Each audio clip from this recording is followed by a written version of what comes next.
What's good, IB Nation? Welcome to another edition of the Irish Breakdown podcast. I'm Vince D'Addario. That's Brian Driscoll, and we're back with another positional breakdown. And it's Wednesday, so that means that it's also buy, sell, hold day. So we got a lot of fun stuff coming your way.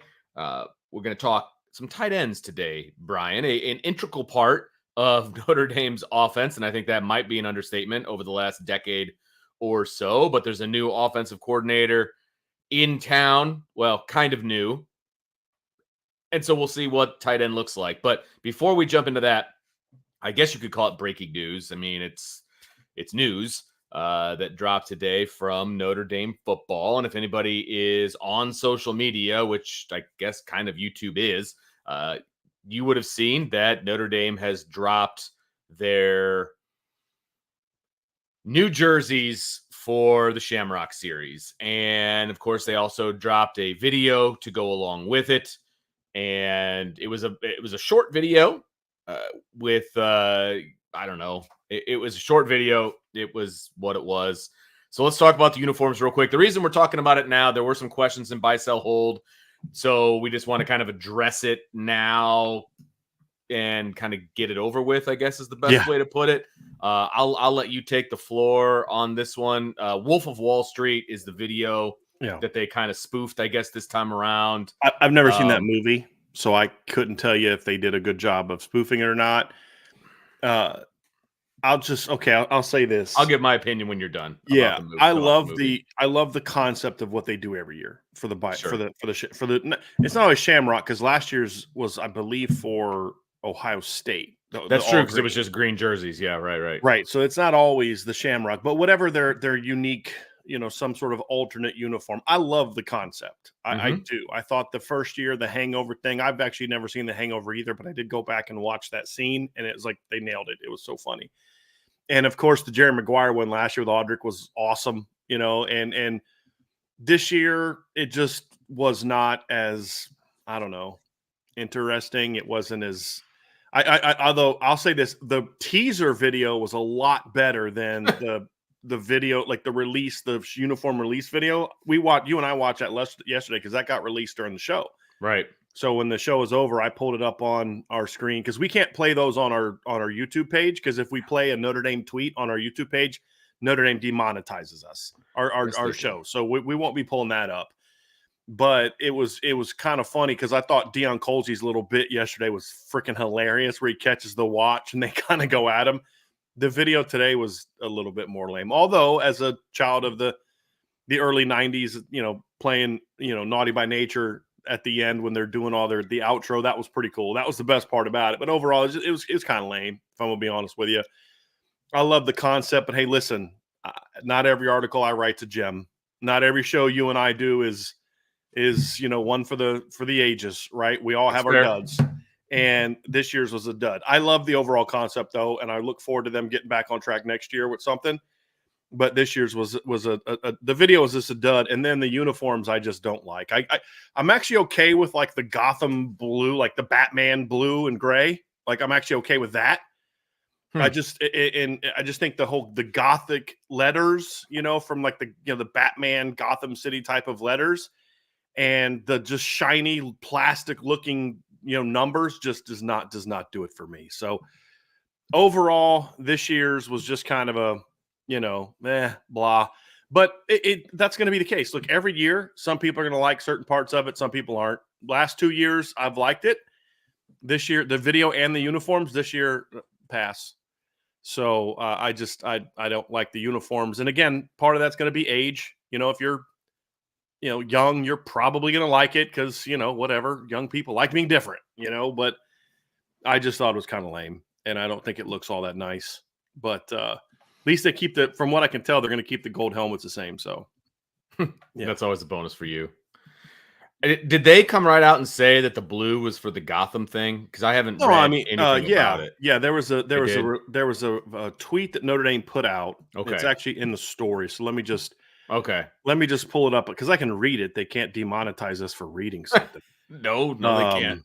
At least they shouldn't. They may try, but But let's see here. So this is what it says: the blue-gray sky. So it says inspired horsemen. So that's the take on the four horsemen. Article in the 1924 by Grantland Rice. The uniform colors direct reference to the opening line, outlined against a blue-gray October sky. The four horsemen rode again, which again, 1924, 2024, Yankee Stadium game, blah, blah, blah. It says gold details. It says beveled gold accents carry the uniform. The unique dimensional edges, shiny gold material provide depth to every corner of the uniform. And I will say this, that's the one part of the uniform I liked. The monogram? The gold, yes. And you guys like to say monogram. I think that's lame. I like to call it the interlocking ND because not everybody knows what the monogram is. And so that's why I say it. For those of you who have a problem with that, I don't really care. So, and I'm going to keep saying what I say because it's my show and I can say whatever I want. So somebody literally complained about that on a show one time, which I'm like, really? If that's what you're complaining about, then, I just got no use for it. I mean, the word monogram just means two or more letters put together. I know what it means. Yeah, I know what it means. But like monogram can mean a lot of different things, right? It can mean two letters of what? I'm saying interlocking ND because that's what immediately people know. Not everybody knows what that means. So anyway, that part of it I liked. And then you get down to the next part. It says the Gothic in Gotham, a brand new number font inspired by the Gothic type of newspaper mastheads take center stage. The shiny gold numbers each feature a subtle bevel, giving a modern take on a classic style. So whatever, that's what they have. They're okay. They're not the best. They're certainly not the worst. I mean, it falls kind of in the middle somewhere. I don't know how I feel about the shiny numbers. I'm sure they'll look good at night because it's going to be a night game, I believe, if I'm not mistaken. I think it's a 7:00 game. So it'll be a night game. It'll be obviously under the lights. It'll be on TV. So it'll probably look good. It reeks a little bit of like Oregon or somebody like that. I'm glad they're not changing the helmets this time around. I'm glad they're not wearing pinstripes this time around. Very happy about that. Hate the pinstripes. As far as the movie part is concerned, I thought it was a very, very, very, very weak effort. Number one, the Wolf of Wall Street nod, I guess you could say. I'm not even a huge fan of that concept. The execution of the concept was brutal. It wasn't very good at all. It just felt like an afterthought, to be perfectly honest with you. The production value was low. The participation by the players was not great. They didn't do it on like a location. I just was weak. I was not impressed by the video in any way, shape, or form. It was an afterthought, is what it was. What it felt like, and I like the fact that they do something to introduce the uniforms. It's not just a photo dump. I appreciate that part, but I actually would appreciate some photos. That'd be nice if they could actually send us some photos that we can use for stories.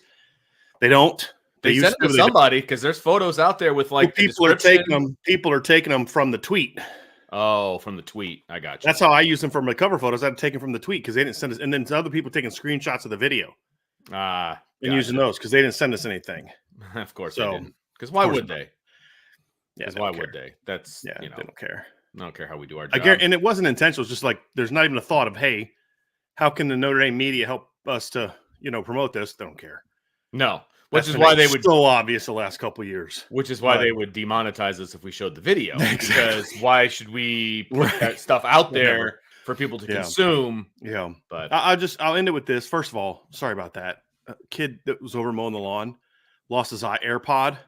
And so he's knocking on the door and ringing the doorbell. So Rita's going crazy. Oh, gotcha. And I'm like, hey man, after how long until we don't answer that you stop?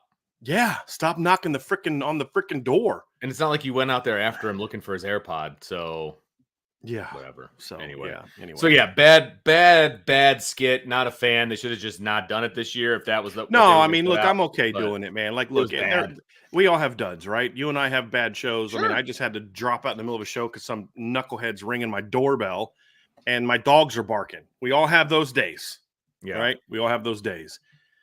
But again, you're always going to have difference of opinion. I guarantee there's people that love the video. Like, guarantee it. And because there's just some people that anything Notre Dame does, they're going to love and adore. There's some people that are going to legitimately love the uniforms. I mean, you're even seeing it in the chat. You know, one person says, I miss the pinstripes. The other person says pinstripes was the worst. Yeah. You know, you and I think, have a difference of opinion on the pinstripes. I thought it was awesome. That's because you look at it from a baseball fan standpoint. Yep. Hate it. And I just think it was cool. I think it was a cool ode to New York, as I've said a million times. If they would have kept the helmets gold, they'd have been perfect. They'd have been my favorite Shamrock uniforms. But you're not going to please everybody. And, that's true. You know, end of the day, I love the idea. This one was, you know, they're 2 for 3 on the videos and the uniform release. That's for sure.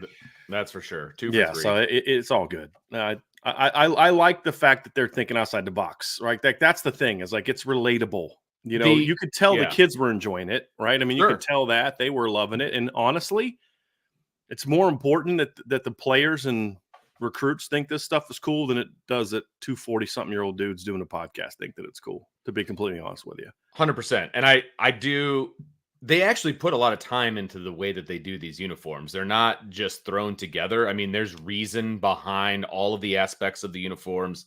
I appreciate that. They at least attempt. And look, there's only so many concepts that you can come up with. And they have come up with a lot of different concepts for uniforms for Notre Dame, because they've done this almost annually for the last 15 years. So, you know, eventually the well runs dry. I'll just say that. I mean, I like the fact that they're trying to keep it true to where they play.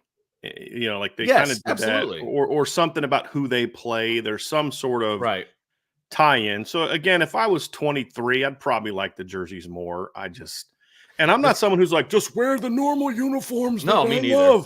I mean, I'm playing the game. I've probably worn the all greens more on NCAA 25 than I have the normal homes. And I've done the gold with the white pants a few times, which I think is freaking sweet. And I also played a game with the blue jersey and the white pants, which I think is sweet. So I'm actually come around to the aspect of, you know, being a little bit more creative with the uniform while still staying true to Notre Dame. I don't think you have to have, you know, gold, blue, gold every time. Just have something of gold, blue, white, or green. Like, don't go outside of that except for these type of things. So, well, they're still blue. I'm okay with them doing something a little different. Just for me personally, I didn't like it, but I you know, you read the explanation of what it all means. It's like, all right, I get it all. It sounds cool. What I'm curious about. Okay, this is going to sound funny. I'm curious about the texture of those numbers. The reason I say that is because they look like they're kind of heavy and kind of slick. I wonder how well guys are going to be able to grab those. Just a little thought. No, that's legit thought. I'm curious to see how those numbers and stuff play. I mean, it's a night game, so it's going to be playing off the lights. I actually think it's going to look really good on TV. It will, because it will mirror the helmets, to be honest with you. I think it's going to look really sharp on TV. So I'll say this too, like sometimes something that looks good in person doesn't look good on TV and vice versa. Yeah. For example, I thought the 2015 Shamrock Series game, the Fenway ones, I thought in person, those were freaking awesome. Remember the all greens? All green. Like, I remember when they put it up this is back when we would meet at the Goog. Yeah, you know, they would actually put them out there and you could touch them. Yeah, which is really cool. Take photos with them or whatever.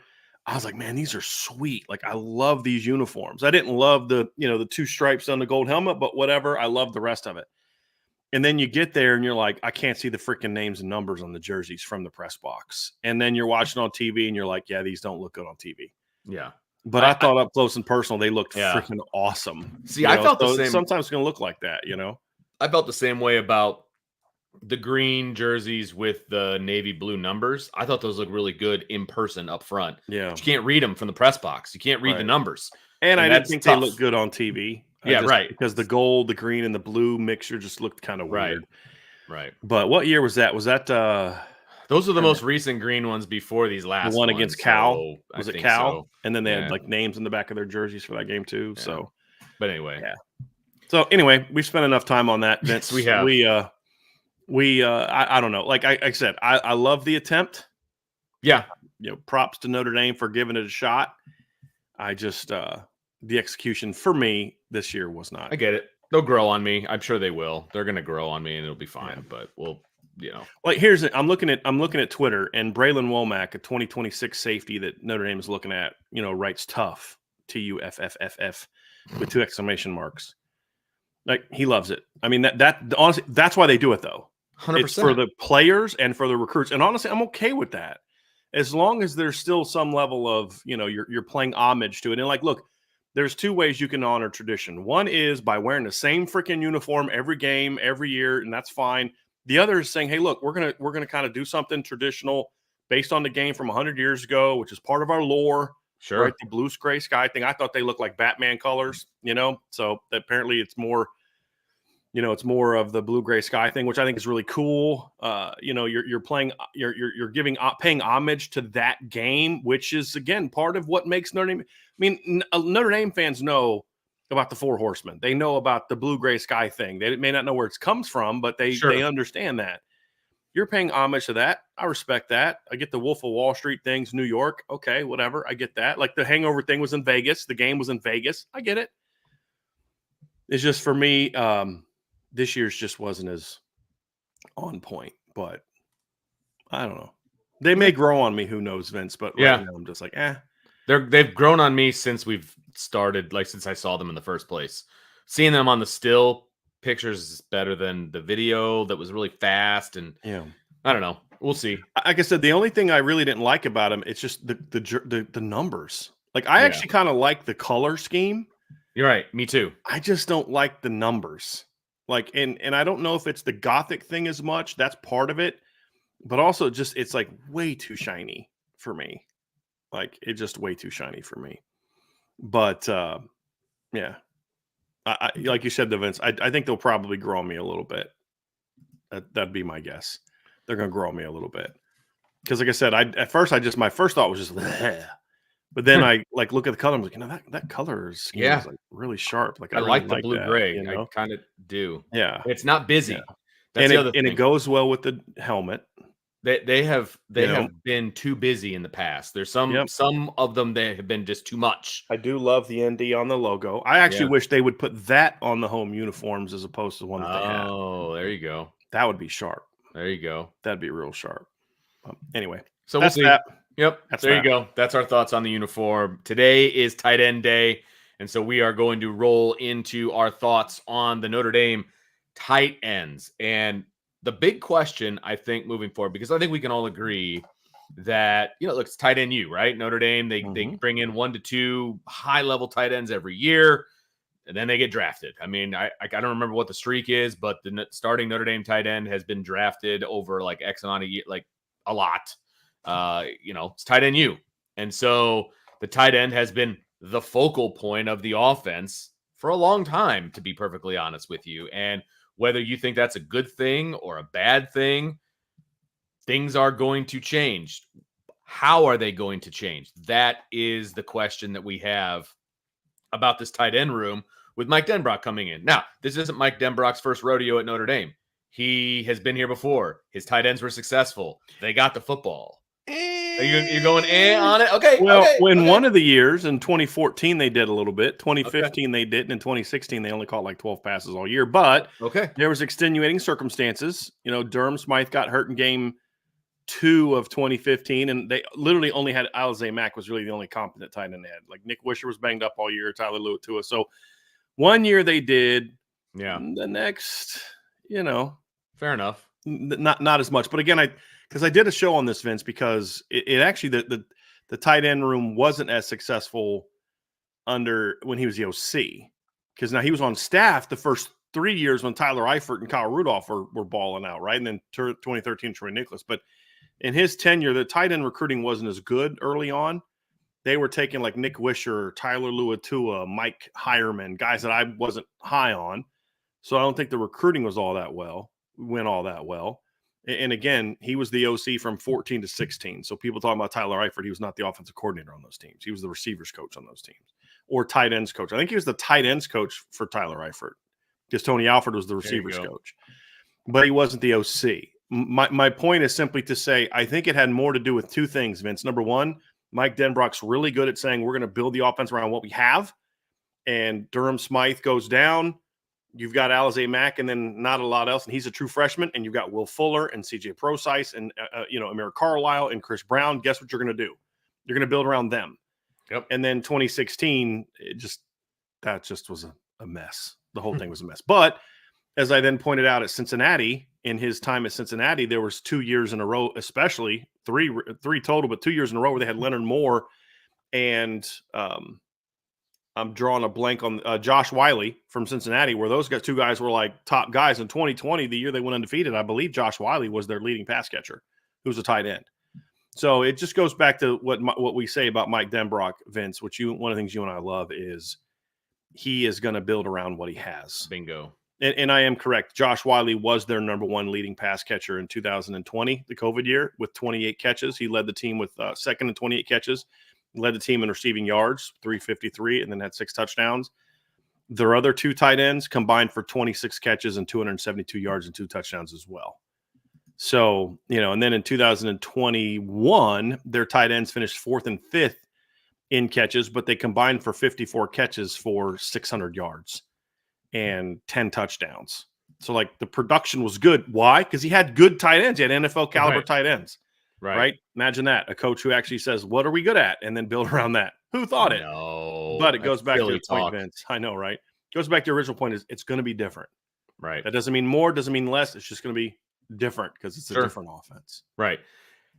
I am very interested to see how he handles the tight ends because he's got dynamic wide receivers. He's got dynamic guys out of the backfield. I mean, it's obviously yet another weapon that he can use in this offense.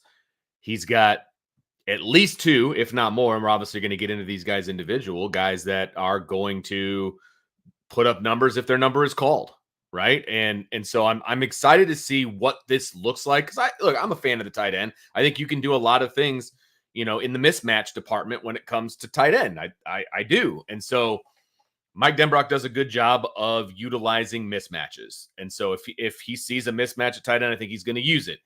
How much? That remains to be seen. And so, if you go back and you look at his LSU film, and I've heard you say this before, at least last year, I think he had 1 tight end and there was injury issues and there was all kinds of issues in that department. And so he couldn't use the tight end like he probably wanted. Their tight end was a true sophomore. Mason Taylor's a nice player. He's not Mitchell Evans. He's not Michael Mayer. He's a nice player. And he was young.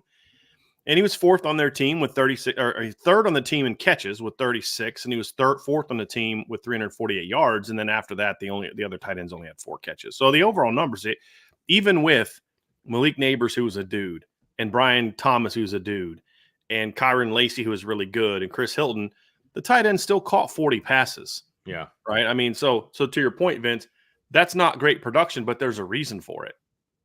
And the reason is just they didn't have the talent that Notre Dame has, and they had freaks at wide receiver. Correct. In 2022, Mason Taylor had, as a true freshman, Mason Taylor finished 3rd on the team in catches and 3rd on the team in receiving yards as a true freshman. So, yeah, the Notre Dame years were the anomalies for Mike Denbrock. They are not normal for what his career has been. Now, what he also hasn't done is thrown to the tight ends as much as Notre Dame did when they had Michael Mayer and Tyler Eifert on the team. And that's because those guys are unique players. You don't build your offense around getting 60-plus passes to Mason Taylor. and I don't know that you do that with Mitchell Evans last year because he was still unproven. So it's a little bit of a different animal. Right. For sure. So when we talk about what's different, Vince, one thing I think needs mention too that I didn't put in there. I'm cutting you off because I didn't put this in the show prep. One thing that's going to be unique is from a usage standpoint, we're going to talk about some scheme stuff here in a second, but I think the other thing that's going to be different is, or not different, is what I don't know. It's going to be different, but I don't know how much different is the usage of 12 personnel. That's going to be an interesting part about this too, because I think you were getting ready to transition into how they're going to be used differently from a scheme standpoint, correct? But the 12 personnel thing is interesting because he hardly used it at all last year at Cincinnati, at LSU. Used it a little bit in 2021, but not a lot. And I'm actually pulling up my Denbrock breakdown film now, Vince, or my Denbrock film breakdown graph, or my data. And I'm actually going to kind of go over some of this stuff because if I remember correctly, they only used 12 personnel. I mean, because I actually literally have remember I told you I have the 9 Power 5 games figured out. And so I'm looking at here. This is the master list. Okay. So if you do the data, let me pull this up, Vince. You know me. I want to give you specific numbers. So 12 personnel, they had, let's see here, 1, 2, 3, 4, 5, 6, 7, 8, 9, 10, 11, 12. 12 plays of 12 personnel last year. And so what I did was this is just the 9 Power 5 games they played. And then they had 3, 4, 5, 6, 7, 8, 9, 10 plays of 14 personnel, which is all goal line. You know, the furthest back they had it was a 7-yard line. Everywhere else was the 4, the 1, the 1, the 1, the 1, the 2, the 1, the 2, the 1, the 7. Well, then they had a play of 22, one play of 22 personnel. And every single one of those, like I'm looking at it now, every single one of those 14 or 22 personnel situations, the down and distance was literally goal to go, like literally every time. And a lot of the 12 personnel was goal to go. So I just said, what did I say? There's how many plays of that? 4, 6, 8, 10, 12. Of the 12 snaps of 12 personnel, 10 of them were in a goal to go situation. They just never used it. Yeah. Now, if you go break down the Notre Dame game against Cincinnati back in 2021, Mike Denbrock used 12 personnel 19 times in that game alone. In that one game. That one game. Used 12 personnel in that one game. So, again, it was driven by the strength of his team, not him not liking 12 personnel. But I don't think he's a guy that's going to feature 12 personnel as much as we've seen it featured in the past. Sure. I just don't know what that's going to look like. Is it going to look like where they hardly ever used it in 2016 and 2015 because they didn't have a second tight end that really was worth? I mean, you're not going to take Chris. How often do you want to take Chris Brown and Emil Carlisle off the field to put in Tyler Luatua or Nick Wisher? No disrespect to those two young men, but like, how often are you going to want to take one of those guys off the field for that? Sure. At Notre Dame in recent years, your number 2 tight end was a lot of times better than your number 2 receiver, much less your number 3 receiver. Right. So it made more sense, right? This year's going to be different because you have a really good depth chart at tight end. But as you and I have talked about this summer, and as I previewed 2 days ago, I also think it's a really talented roster at receiver. And you've got 2 backs that need to be on the field together at times. How does that impact the tight end room? That's going to make for a very fascinating storyline as we go through fall camp and into the season. Let's talk about these tight ends. And we'll start at the top of the depth chart, Brian. And obviously, we're going to start with Mitchell Evans. And the biggest question mark for him right now is his health. And whether, we're told that he's going to be ready to go by fall camp, which is next week. That is, I don't want to say it's hard to believe with the way medical, knees and all those different things are these days. I mean, he got hurt, I believe, in October. And so that means it's been about 10 months, maybe a little less than that. And so he's got an opportunity to be full go going into the season, which is crazy in my brain. But they say he's going to be ready to go. And so if that's the case and he can stay healthy the entire season, he's going to be a productive member of this offense. That's for sure. He's a weapon that Mike Denbrock can definitely use if he can stay healthy. And that's the biggest question mark. Well, yeah. I mean, look, from what were told this summer, he will be cleared by fall camp. So that's what. Now, what does cleared mean? Yeah, does cleared mean this is the thing, because I'm not correcting your point, Vince. You are correct. We don't know. Right. We told he was going to be cleared by fall camp, but cleared doesn't mean he's 100%. They're going to give him the same workload. He's back to the same amount of volume of reps and things like that. I think that's going to be a little bit more limited early because here's the deal with Mitchell Evans. 2 things. Number 1 is I would much rather have him for Florida State, USC, and the first couple rounds of the playoffs than Texas A&M. Like number 1. So meaning getting him healthy is more important than getting him back, if that makes sense, right? Like, sure, you're going to get him back at some point in time. But if you got to wait for the Purdue game, or if you have to wait for the Miami of Ohio game to get him back to full strength, then wait. I can live with that because if Mitchell Evans is the reason you can't beat Texas A&M, you've got some problems right now. You could say, well, look how the offense looked against Clemson when you didn't have him. Because remember, he got hurt the game before against Pitt. different situation because at that point in time, he had already been established as the number one guy. It's always harder to lose a guy in the middle of a season than it is to go into a season with a guy being limited or knowing you're not going to have him. Because then you're game planning for not having him all of fall camp. You're going to still work him in there, but he may not be there in that type of role, Vince. So it's always different that way. But my point is, if he's full go for Texas A&M, that's fine. I'm not saying hold him out. But what I'm saying is if you're not sold on it, be cautious. Because this is a kid that's only played 8 games each of the last 2 years because of injuries. And you have to go try to play 16 games this year if you want to win a championship. So for guys like him, guys like Benjamin Morrison, yes, I'd love to have them for Texas A&M, but if you don't, and it's going to make you feel more confident they're going to then stay healthy the rest of the year, I'm willing to do that. And then other guys just have to step up. I mean, that's just the reality of it. Because you're going to need these guys healthy. The potential for 16 games changes a lot of dynamics for me, Vince. And Mitchell Evans and Benjamin Morrison are the top 2. And so that's to your point, though, that's the big question is how much are you going to have Mitchell Evans? Mm-hmm. Even if he does come back full go to start, can he stay healthy for an entire season? It's a very legitimate question because the kid's literally played 3 seasons at Notre Dame. And the only one where he was healthy for the entire season was one where he played about an average about 8 to 10 plays a game. Right. That's it. I mean, that's his freshman season when he only played 8 to 10 games this season. So, and you're not going to be the starting tight end at Notre Dame playing those kind of reps. No. So, that's why that's important. No, I mean, again, he's a kid. He's had an off-season injury. He's had an in-season injury. He played 425 snaps last year, 326 the year before that, and only 113 as a freshman. Yeah. So he's got to prove that he can stay healthy. And let's not forget that the pick from getting hurt against Pitt and then missing the rest of the year, that's not the only time he missed games. He also missed the Central Michigan game because of an injury he suffered against NC State. So he's got to prove that he can stay healthy. If he is, Vince, he is a very unique weapon. And I'll be honest, I actually think Mitchell Evans fits what Mike Denbrock likes to do with tight ends more than he fit the previous offense. Because the way that they used Mitchell last year, like if you like the Ohio State game, it was a lot of like option routes, in cuts, a lot of stuff that Michael Mayer did. What I liked about him in the Duke game is there was a couple snaps where they used him a little bit differently. They'd do like some post-snap switch seam routes with him as the number 2 in a sort of a 3-by-1 type of alignment where, the number 2 would work the backside seam and then he would kind of delay, come up the seam. Holden Stace had a catch on that against NC State. Mitchell had a catch against Duke. I actually think he's more of a vertically oriented player than he is. Like, he's not as dynamic athletically, in my opinion, as Tyler Eifert, but stylistically, he's more like Tyler Eifert than he is Michael Mayer.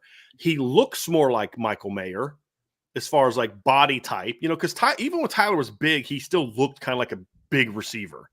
Like a Tyler Eifert, I always said looked like a 250-pound wideout, just the way his body was. Sure. You know what I mean? Like it just where Mitchell Evans looks like a tight end. But I think he looks more like that. But I think his game is more geared towards that. And when you look at Mike Denbrock's offense, there's 2 things the tight end is absolutely going to do a lot more of at Notre Dame than they did under the previous 2 offensive coaches. Number 1, screen game. And that's where I think Mitchell Evans can thrive, is because he's actually really good with the ball in his hands. He's really good at making people, because remember, he was a quarterback in high school.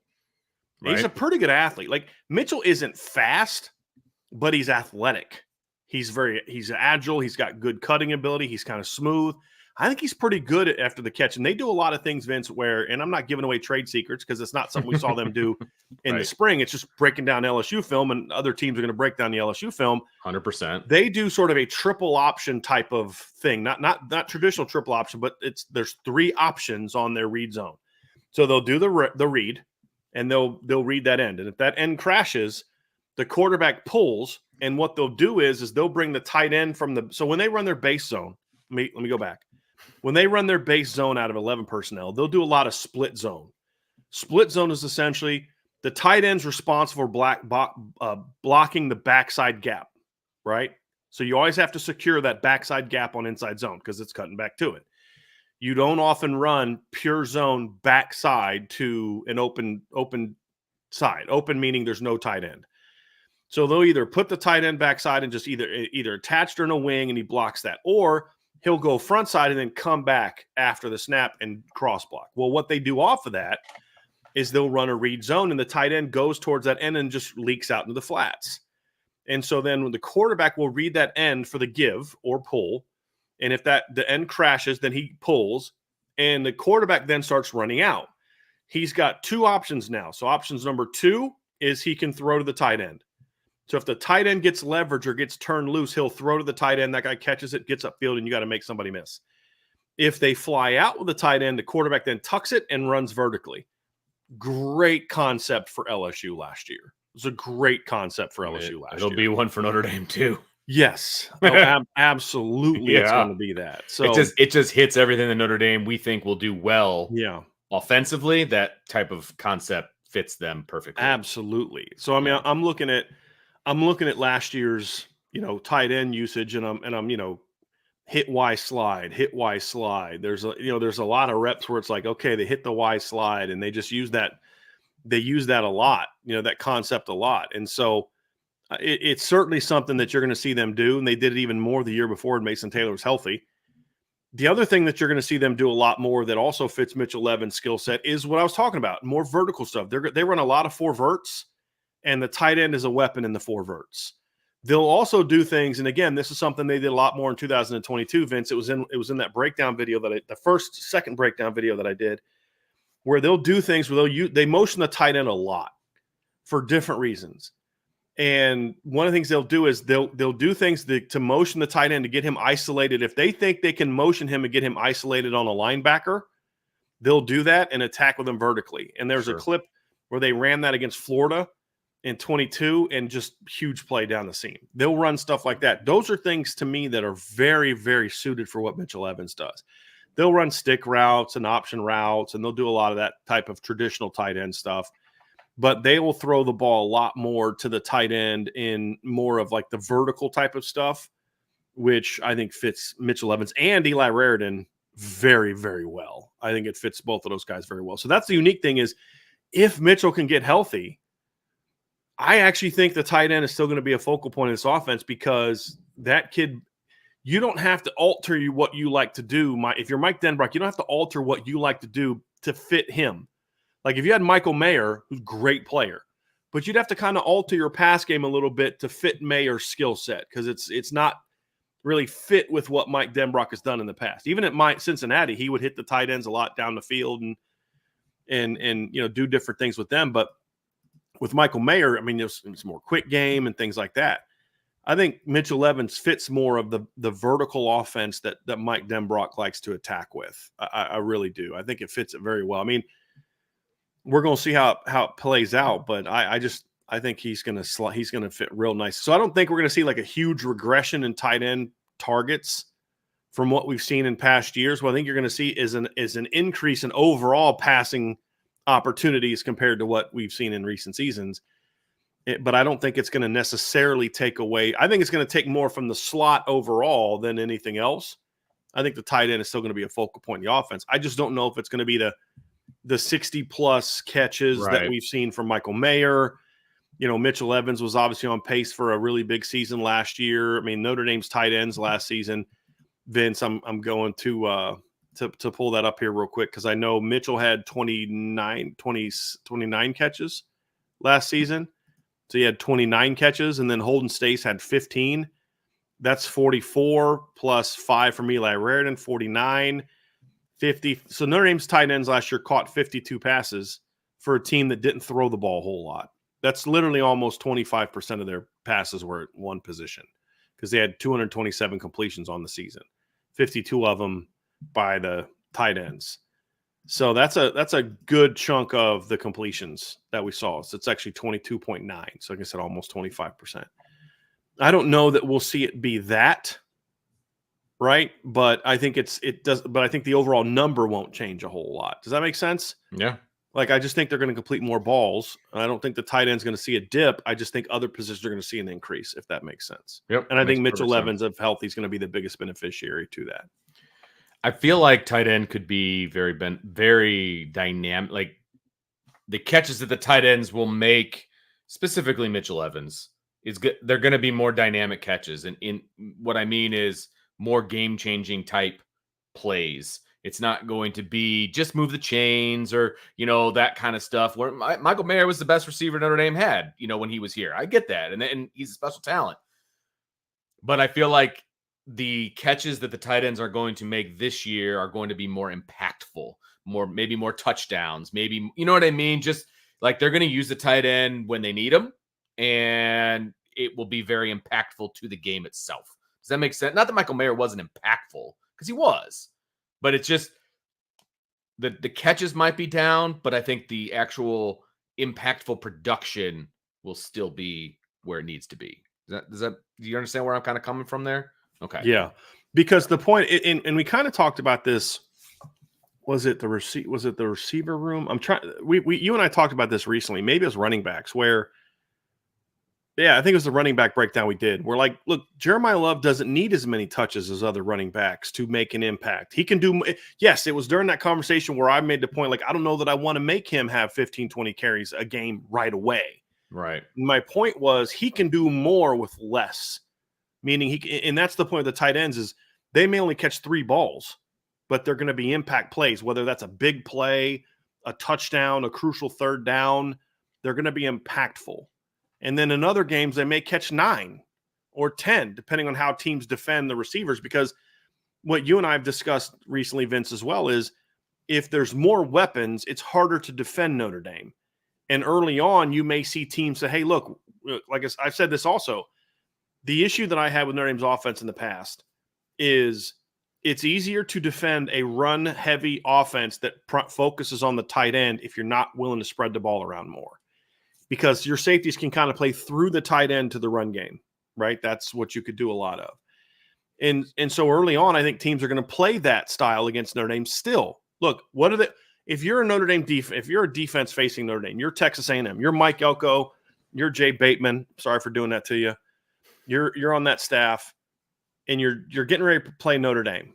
What's the number one threat that you're worried about as an individual player?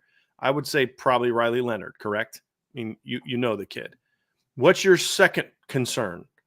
Probably the tight end who ripped you up for over 100 yards last year, right? Mitchell Evans had over 100 yards receiving against Mike Elko's defense last year. This is true. What's your next concern? It's going to be the running backs, right? I mean, you're just not going to be as concerned about the wide receivers. Right. So early on, I think the tight ends may not be featured as much early on because teams are going to be defending them more. The more the receivers step up, the better the tight end room will be. Right. And that's going to be a big key is the receivers are going to have to force defenses to defend them more balanced. And when that happens, that's when I think you could see the tight end room really take off, in my opinion, Vince. But yeah, I think your point is spot on is Mitchell Evans doesn't need 7, 8, 9 catches to have an impact. Now, there's going to be games where he does that.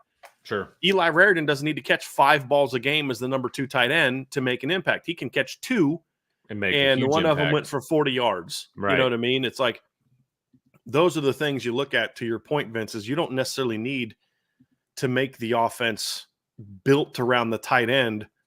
It's just like, look, the tight end is going to be an important part of the offense.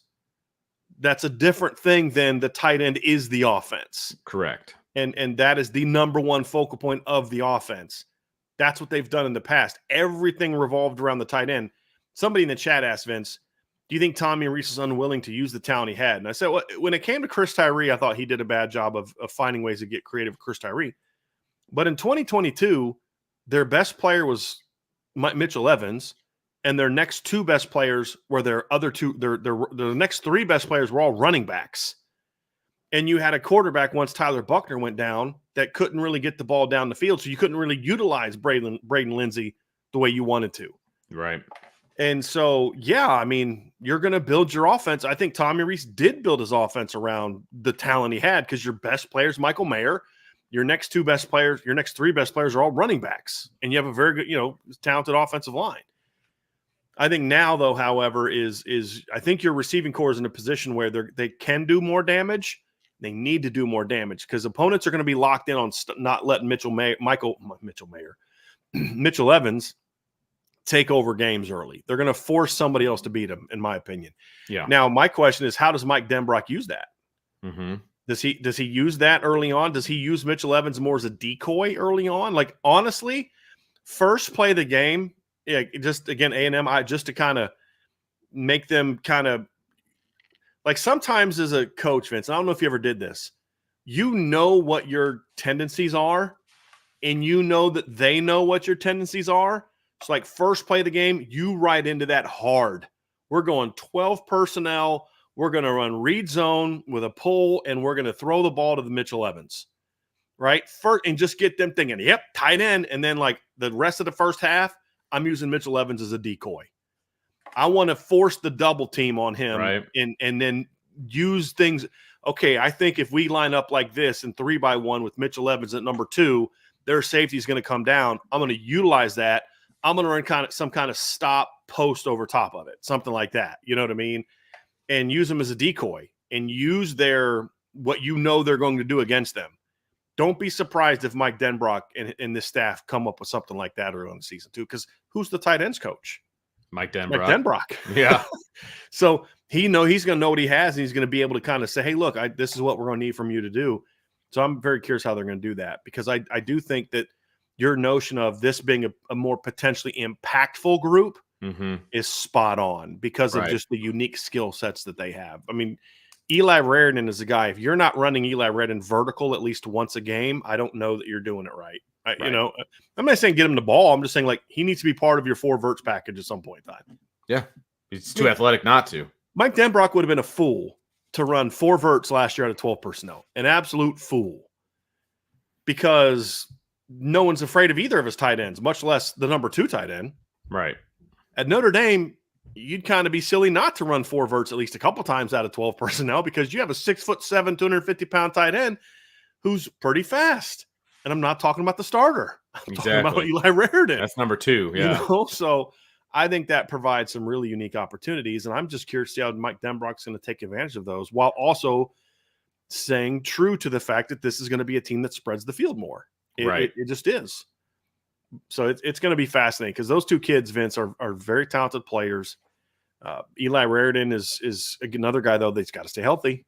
Right. I mean, that's a big thing. I mean, there's a time during the spring, Vince, where it was Cooper Flanagan and the former walk-ons were the tight ends, and Jack Larson were the tight ends, you know. Yeah. And we don't talk a lot about Cooper Flanagan too, Vince. He's going to be very important this year too, because I won't be shocked if we see some series where it's Cooper and Eli on the field together when Notre Dame really wants to run the ball.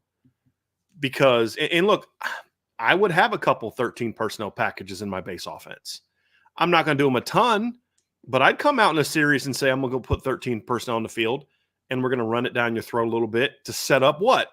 What can I do with these unique tight ends out of 13 personnel, Vince, that we've never seen Notre Dame do in the past? Throw the freaking ball. Right. You know, just off some play action stuff, but then also spreading those guys out. Because if you're going to go with your big personnel, I'm going to come out 13 personnel, run the ball a couple times, and if I get a first down, you know what I'm doing on 1st and 10? I'm going trips right, tray right for me, tight end attached, 2 other tight ends outside with my 1 receiver backside. And you know what I'm going to do? I'm going to say, okay, what's your personnel? Are you going to go big boy personnel and try to match us with personnel, match us with your big boys? Fine. Good luck trying to get your 3rd linebacker defend Eli Raridan and Mitchell Evans. Have fun with that. And if you're going to go small personnel to match up with our pass game, then I'll just keep running it at you. I mean, you know what? Good luck stopping it. Right. So I think there does need to be some of that stuff. Sure. It's just doesn't need to be as prominent as it's been in the past, and you need to be more creative with it. That was my big fear, my big concern, Vince, which is so frustrating for the both of us, is it wasn't so much that Notre Dame focused on 12 and 13 personnel the last few years. It was their unwillingness to throw to the 2nd and 3rd tight end when they were 12 and 13 personnel. They were you could read them like a map. That was the problem when they went with the bigger personnel, which is great. You lean into your talent. I have no problem with that, but you've got to be more multiple out of it and to make defenses respect it. Defense didn't respect 12 and 13 personnel when Notre Dame would go into it. They'd bring in their heavies, and they knew Notre Dame was going to run the football, period. And if they did throw the ball, they were throwing it to Michael Mayer, and that was it. And so you had to have one guy, one backside receiver, right? Exactly. You could bracket Michael Mayer, you go one-on-one with the receiver, and then keep everybody else in the box, and you're probably going to be okay.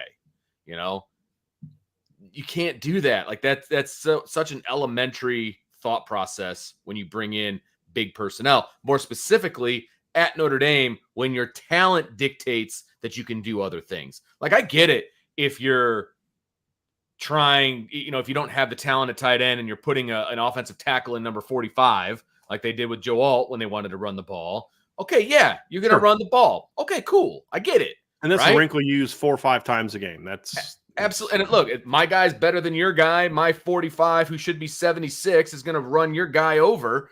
Awesome. Do it. But when you're actually trotting out tight ends at Notre Dame who are multiple in their skill set, who can catch the football, you've got to do that. You've got to utilize that to make defenses respect you. Right. And that was the frustrating part. I mean, that was always the frustrating part for you and me. And it's like, oh, don't worry. Just because Mitchell Evans is on the field doesn't mean he's actually going to get the ball, because Michael Mayer is on the field too. Mm-hmm. All of those different scenarios, and it was very frustrating. So hopefully, and I do have a lot of faith, obviously, in Mike Denbrock, that he's going to be able to do that with multiple tight ends on the field and make teams respect the second and potentially the third tight end as well. So, but here's hoping, right? So we kind of talked about, do you want to continue to kind of break down Eli Raridan here, or do you want to move on to Cooper? I think we could just kind of wrap up with the rest of the room. Okay. Yeah. Again, I think Cooper is going to be an important part of this. Cooper provides you great depth and insurance. Cooper Flanagan's a great insurance policy, but he's also a kid. You've got to find a way to get him on the field in and this is something simple. Like last year, I'm watching Florida State twice stopped LSU inside the 5-yard line twice. And the reason why is because when LSU would line up like that, because they were so thin at tight end, they would literally line up their X receiver on the backside and just hold on and Jesus, take the wheel, man, because I don't block this guy on the backside. You know what I mean? So it's it wasn't working because they didn't have 12 and 13 personnel they could go to at that time. Yeah. And, now you're just going to go out there and Cooper and Eli and Mitchell, or maybe even, somebody else, and just we're going to run it right at you, and I think those are things that you're going to look at and say, you're going to see some more of that stuff. It should make them a more effective, red zone tight. Like I would love to see red zone offense broken down into inside the 10 and outside the 10, drives that finish, in how often you get inside the 10, what's your scoring percentage for touchdowns we get inside the 10. LSU's wasn't great last year. LSU was better the further away they were from the end zone, the better they were as an offense. Because they can operate in space. Exactly. Yeah. And it was because they lacked the type of tight end impact that Notre Dame has, because of the injuries and such. It's interesting that you bring up something like that. And I'm speaking kind of in generalities, but there's a lot of teams out there that don't do so hot in the red zone because everything is compressed. And they're just not good when they get compressed. They can't take the top off of the defense. They can't do certain things athletically that you can do when you're further back. So it's a very interesting thing that you bring up, really good. And that's why the red zone is so important. And, because really good offenses are successful in the red zone because they can adapt to a tighter space when things are more compressed. And you would think that this is where the weapon of tight end could work out for you. And I would love to see, honestly, if they're going to go 13 personnel and they want to bring in Cooper Flanagan, I wouldn't mind seeing him line up at an H-back or as like a fullback or whatever. And, you can do a lot of fun things with a fullback too. Now, he can definitely block in space, which is what you need to do as a fullback, as a lead blocker. And he's pretty good attached as well.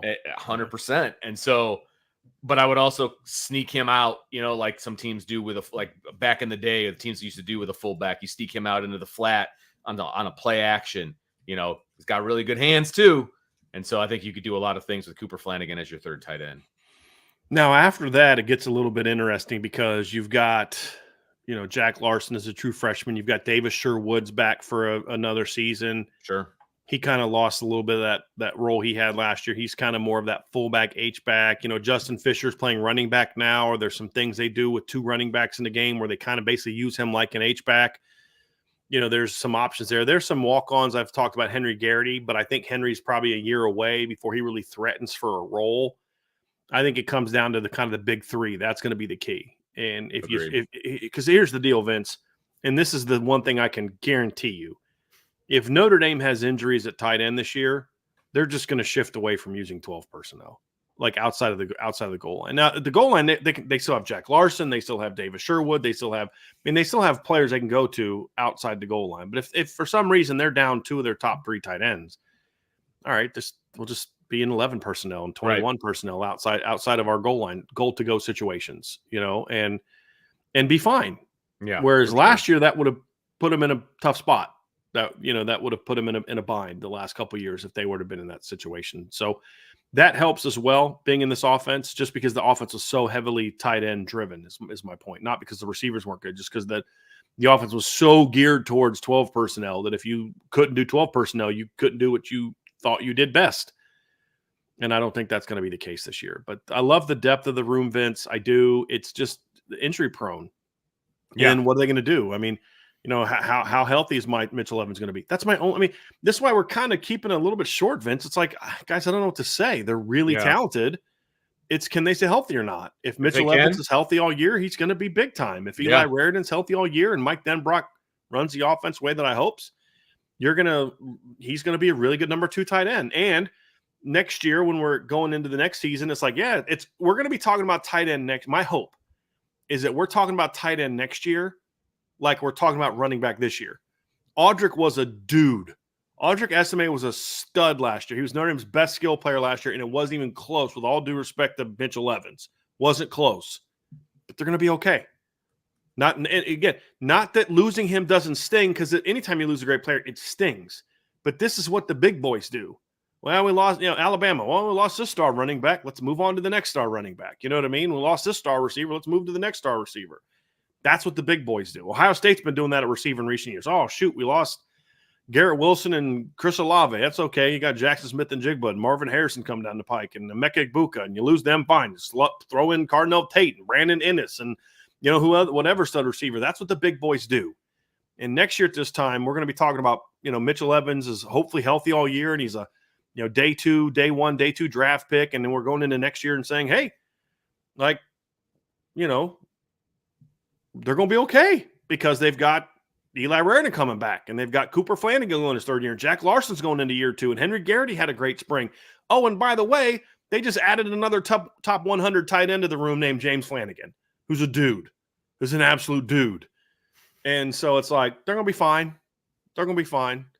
And so but I hope that's how the conversation when we come out of the room or out of the season, when we're talking about this room, is that, man, losing Mitchell sucks, but they're going to be fine. They're going to be okay. Because that's always a tough line to. Sure. I don't know how you feel about that, Vince, but it's tough to juggle that, because I don't want to be like, you don't want to be disparaging of the kid that left because he was so good. Yes. But you look and say, but they're going to be okay. That's what big boy football is all about, right? You lose this stud and you move on to the next stud. It's reload versus rebuild. I mean, look, if you want Notre Dame to be the Notre Dame that everybody wants them to be, right? A national championship contender, then this is the stuff you're going to have to talk about, right? I mean, you're going to have to talk about losing studs, but replacing them with studs, plain and simple. And you can appreciate the guys for what they did when they were here, but when it's their time to move on, then they get replaced with more studs. Like, that's what you want this to be. Alabama fans have no problem with it. The Notre Dame fans need to have no problem with it. You know what I mean? And I don't think it's disrespectful or disparaging to talk about the running back room the way we think it's going to be in 24. I mean, Kyron Williams did some great things for Notre Dame when he was here. And when he left, it was like, hey, man, thank you for everything that you did. And it's the handoff to Audric Estime and Logan Diggs. You know what I mean? And then it was Logan Diggs left, and you can, even though he transferred, hey, thanks for everything you gave Notre Dame. Audric Estime now has the baton, and he was a stud. And so I think that's basically what's going to happen here. He's handing the baton off to Jeremiah Love and Jadarian Price, and when their time is done, they're going to hand the baton off to the other guys. And so that's what you want, man, for college. And that's, honestly, in my opinion, that's what makes college fun, is the changing of the guard and, new blood coming in, but continuing to be dominant. That's what you want as a Notre Dame fan. I'm excited about it, frankly. That's going to do it for our tight end breakdown. Make sure you hit the like button, the subscribe button, the notification bell, share it with your family and friends. Jump on the boards.irishbreakdown.com. Lots of fun stuff over there. I was looking at the topic list before we jumped on the show, and there's definitely some interesting back and forth. Definitely some talk about the uniforms. So you might want to head on over there. You got the old curmudgeons, and then you've got the people that actually make logical comments and things of that nature. So lots of fun over there. I love the back and forth. It's always a lot of fun. So make sure you get on the boards at boards.irishbreakdown.com.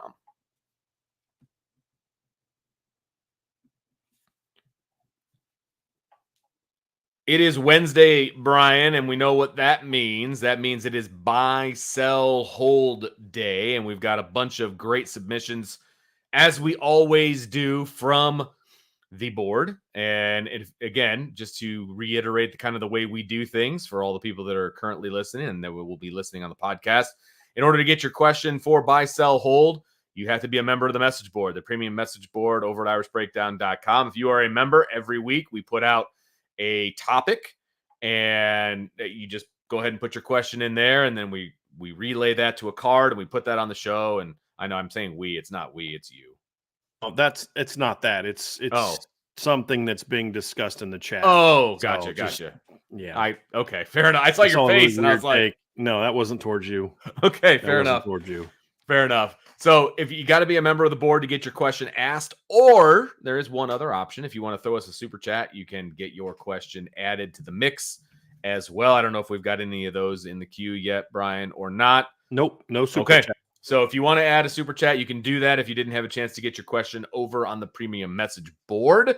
But I will say this: if you give us a super chat to get your question in, and you're not a member of the board, save your money, put it towards the message board, and then you can do it all month. Every time. So I'm just now, if you're there. a board member and you just want to support us in a different way, fair I enough. appreciate that. Yeah, no, fair enough. But if you're not a member of the board, that's where you need to be putting your dough.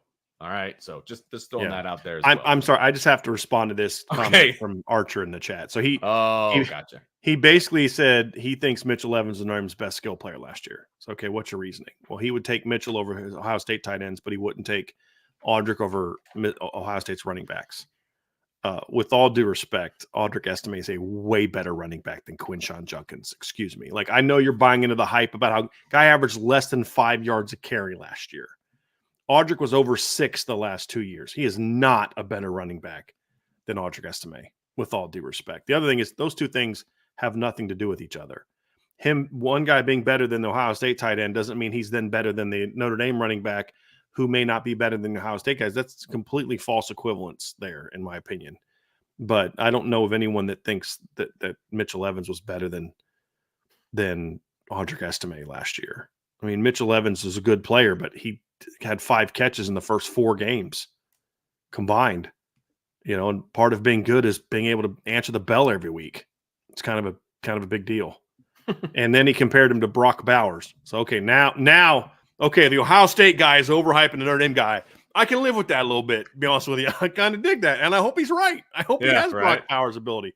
This isn't a knock on Mitchell. I think Mitchell's very, very good. I continue to think that Audric Estime was one of the most underrated players in the country last year because he's not like a flashy guy. Just gets the job done really impressively. But, I don't want to make it seem like I'm down on Mitchell because I think Mitchell was very good last year. I mean, very good.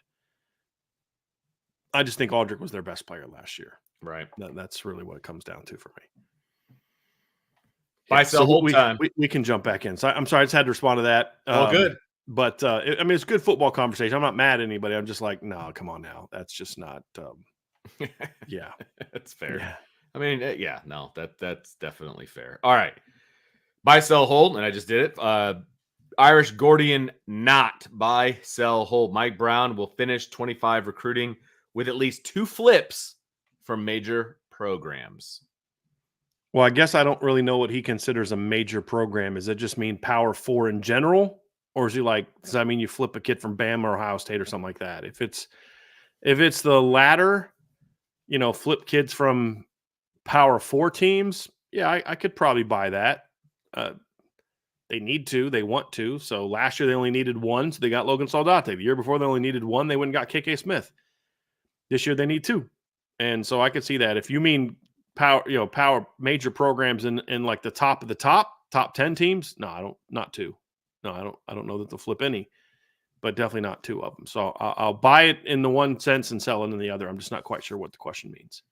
Another one from Irish Gordian not buy, sell, hold. The play of the safeties will be significantly improved with Mickens as their coach. Sell. Sell. Oh, look, I think Mike Mickens is a very good position coach. Everybody knows that. I think he's one of the best in the business. Number one, I'm selling that it'll be because of him as the coach. I think Mike Mickens is a heck of a coach. Number one, he won't be with the safeties all the time. And number two, although I had issues with Chris O'Leary as a recruiter, he was a very good safeties coach. Yes. Guy's a full-time coach at Notre Dame for like 3 years, and he had 2 All-Americans in those 3 years. Right? I mean, so he was a very good coach. Very good coach. Yes. Very good. The other part is I am buying the play. I am buying that the safeties will be significantly improved. If you just stopped it there, I buy it because I think the talent's going to be a lot better. I think that Rod Hurd and Adon Schuler to me are going to be a way better than what DJ Brown and Ramon Henderson were. Mainly because I just think Ramon was awful last year. And I think Rod and Adon are so much more athletic than DJ. So I'd buy that part. But if it's just because of Mickens as their coach, because the question just could be, like, I took the question, Vince, or the submission as they're going to be better because of Mickens. All right. If it's just they're going to be better and and you're just saying he happens to be the coach, I'd buy that. That. Sure. But if it's just strictly just because of him, I sell that because I think that's I think Chris O'Leary was. I think they would have been much better if he would have stayed as well. I think they'd still be significantly improved if he was still the safeties coach, in my opinion. So, yeah. He's an awesome safeties coach, and I think people forget about that because of some of the safety recruiting misses, and I think they just assume that he wasn't a very good coach. If you remember, Kyle Hamilton raved about Coach O'Leary and his coaching and lobbied hard for Baltimore to bring him in as the safeties coach, if I'm not mistaken. If you also remember, Jeremiah Owusu-Koramoah had a lot of things to say about him going into after 2020 because he was actually the Rovers coach in 2020. That's right. And so you could look at it and say that guy's been basically kind of working with a position 4 out of the last 4 years. He had an All-American in 3 of those 4 years. It's not an accident. Right. It's amazing. Okay. Buy, sell, hold from Irish Gordy, not again. Ben Morrison will be outshined by Christian Gray in the same way that Morrison outshined Cam Hart in Morrison's freshman season. Well, that depends, Vince. Whether I buy or sell or hold, that depends on how we mean by outshine. If you mean outshine, meaning like Christian Gray gets a lot of national publicity because he's making a lot of interceptions, I could buy that. But that would be because of how good Benjamin Morrison is. Correct. Nobody's throwing at him. Correct. And so they're throwing at Christian.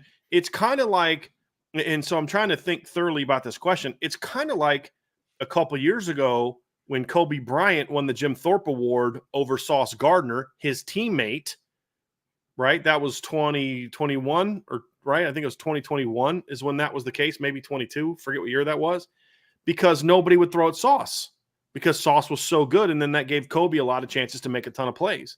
And that's what happened Morrison's freshman year. Right, exactly. Teams weren't throwing at Cam, and so they're like, hey, let's pick on the freshman a little bit. Yeah. And so, so like when I look at that, Vince, I say, okay, well, I could see something like that being true, where he outshines it from a national perspective, because national people tend to primarily just look at stats. Yeah, pretty much. Yeah, pretty much. And so I think that so to back up my point, in 2020, it was 2021, Sauce Gardner and Kobe Bryant both had 3 interceptions each, but Kobe Bryant had 11 pass breakups that season. And he also took one of his interceptions back for a touchdown. That really was what it boiled down to, why he won that award, because a lot of those people don't watch football. They just look at numbers. Mm-hmm. And Kobe played really well against Notre Dame. They both did. The difference was Notre Dame threw at Kobe and he broke up 3 passes. They didn't throw at Sauce. So he didn't have a chance to break up any passes in that game. So, that's really what it boils down to for me. And so in that regard, I could buy that. I could buy that. If you're talking about outshining, meaning he's going to be the better player, no, he won't be the better player. So I don't know how you took that question, Vince. I was deeply offended by the outshine Cam Hart part, and I checked out at that point. So I love it. I love it. I was so offended by the Cam Hart part. I didn't even pay attention to the rest of the question, nor did I have any desire to listen to your answer. I'm ready to move on to the next buy, sell, hold. That's what happens when you say something like that to the guy that's the VP of the Cam Hart fan club right there. Just saying. Can't go there, man. Can't go there. That's all awesome. Right. A few more from Irish Gordy, not buy, sell, hold. Emil Wagner will reach his goal of 300 pounds and will start against Texas A&M. I don't know. I mean, is that his goal? First of all, I don't know that that's his goal. I think that's the fan goal for him. I've said this a million times. I don't care if Emil's 290. Right. I don't care if he's 310. I care about how he plays. Mm-hmm. I've seen guys get up to 310. Nicholas Pettit-Frere was that way at Ohio State. Ryan and I've talked about this in the past. He got up to like 315, and he was a guy that was bigger than Emil, but he had a smaller frame. And he got slow. His feet got slow, and he was not the player he was coming out of high school. At Notre Dame, he'd have been 305, 310, and much still quicker if he'd have played for Coach Easton or even Jeff Quinn, to be honest with you. And so I just don't care about weight. Emil could be 300 pounds and still get tossed around like a rag doll because weight doesn't eat. Like, just throwing 10 pounds on a guy doesn't mean he's going to anchor better. Right. It's just 10 pounds. I mean, look, I'll say this. Go up to Nick Scourton and hand him a 10-pound weight and say, throw this like a Frisbee. And you know what he will? He'll freaking throw it like a Frisbee. It's 10 pounds. It doesn't matter. It's about how well he's able to anchor and how well he's able to play. It's the thin lower body that's the bigger concern. And I've said this a million times. That's the concern. If he puts on only 10 pounds, if he puts on 10 pounds and it's really good core weight and allows him to play better, awesome. Then he's going to be fine. And that's what's going to be the key. So I don't really care about the 300 pounds. Somebody said that they heard he was up to 310. I have no idea if that's true. I doubt that's true. He'll lose a bunch of that fall camp anyway. I don't care about his weight. I care about how he plays. Right. Now, having said that, do I think that there's a chance? I'm going to buy Emil Wagner's winning the right tackle job in fall camp. I'm actually going to kind of bury the lead a little bit and say that. I am buying that Emil Wagner will win starting right tackle job in fall camp. Okay. I just don't think it's going to have to do with because he got – like if he's 296, well, that's 4 pounds. He's not going to be the starting right tackle. You know? Yeah, 4 pounds. And if you stood 300-pound Emil Wagner next to 296-pound Emil Wagner, you would not know the difference. It's 4 pounds. Like it, people get so wrapped up in the numbers that 4 pounds is not going to make a difference. Yeah. Okay. Maybe he hits his Mike goal. Golick was over 300 pounds. Did he play with a lot of power at Notre Dame? Right. No, he wasn't. He was he was still light in the pants a little bit. Sure. And he had to be Mike Golick thrived on technique and leverage and being smart and those type of things. It wasn't like, hey, I'm 300 pounds and I can throw people around. Right. Emil is going to be stronger at 290 than what Mike Golick was at 305. That's not a shot at Mike Golick Jr. It's just stating facts. Yeah, right. It's your power. The thing with Emil is, can he anchor? Can he play well? Can he hold up at the makeup of his body is the bigger concern for me than the weight. Everybody's so obsessed with weight. I care more about the makeup of the body. If I come out in fall camp and Emil looks thicker in the thighs and thicker in the behind, that's what I'm going to care about, Vince, from a football standpoint. Is like, okay, that makes me feel better. I don't care about he's got more of a gut now and put on 10 extra pounds because he had a few extra cheeseburgers. Right. That's not going to, or he's even the opposite. He could just be super muscular in the upper body. Awesome. Put him in a bodybuilding contest. Right. Doesn't mean he's going to be able to hold up against a 285-pound defensive end that's power rushing him because all the weight's in the upper body. That's a concern with Emil. And if he can build up that lower half, he's going to be really good. Yeah. And I'm going to buy it because I'm being optimistic today. Oh, I love it. I love your optimism. Appreciate that. Buy, sell, hold. Billy Shroud's combo of power and athleticism makes him the best guard since Quentin Nelson. Oh, boy. Aaron Banks was pretty good. He was a second-round draft pick. Aaron was pretty good combination of power and size. I'll say this. He's got a shot to be that. It's hard for me to say that about a guy who's only started 3 games compared to a guy in Aaron Banks who was an All-American and a second-round draft pick. You know what I mean? Like, he was pretty good. He was pretty athletic and pretty powerful. He didn't look it, because he's a bigger guy, but he was. So I'm going to hold it, honestly, Vince, because I think he has a chance to become that. But if I had to do buy or sell right now, I'd say sell, just because he's Quentin still Nelson's generational though. You got to prove to me you're better than Aaron Banks before we start talking about, and he's not saying he's as good as Quentin. He's just saying since Quentin Nelson. Yeah. And I'm just, Alex Bars in 2018 was pretty good. He was powerful, not as athletic as Billy, but Aaron Banks was. He was pretty athletic. So I'm gonna have to wait to see him play more than 3 games, and I'll just say I'm holding it because I think he has a chance to be the best since Quentin. As far as the combination of power and athleticism. So, I mean, again, Aaron Banks, guys, in 2020 was an All-American and ended up being a second-round draft pick, and he's a star in the NFL now. He's a pretty good player. Yeah, he's a pretty good player. Buy, sell, hold between Denbrock's scheme and significantly improved interior line play. The offensive line as a whole will appear to be better than last year. I'm actually going to buy that, Vince. What are your? Yeah, I don't like the word appear. Either you're better or you're not. I don't know. Well, I will say this: you can appear not as good as you think because you're being asked to do. I think I take the question as the line being put into maybe some bad spots last year of doing scheme that they shouldn't have been doing. Gotcha. And then also when you look at the fact that the interior should be better, that they're going to appear. I don't think I took it as the negative way that you took appear. I just because I think appear better.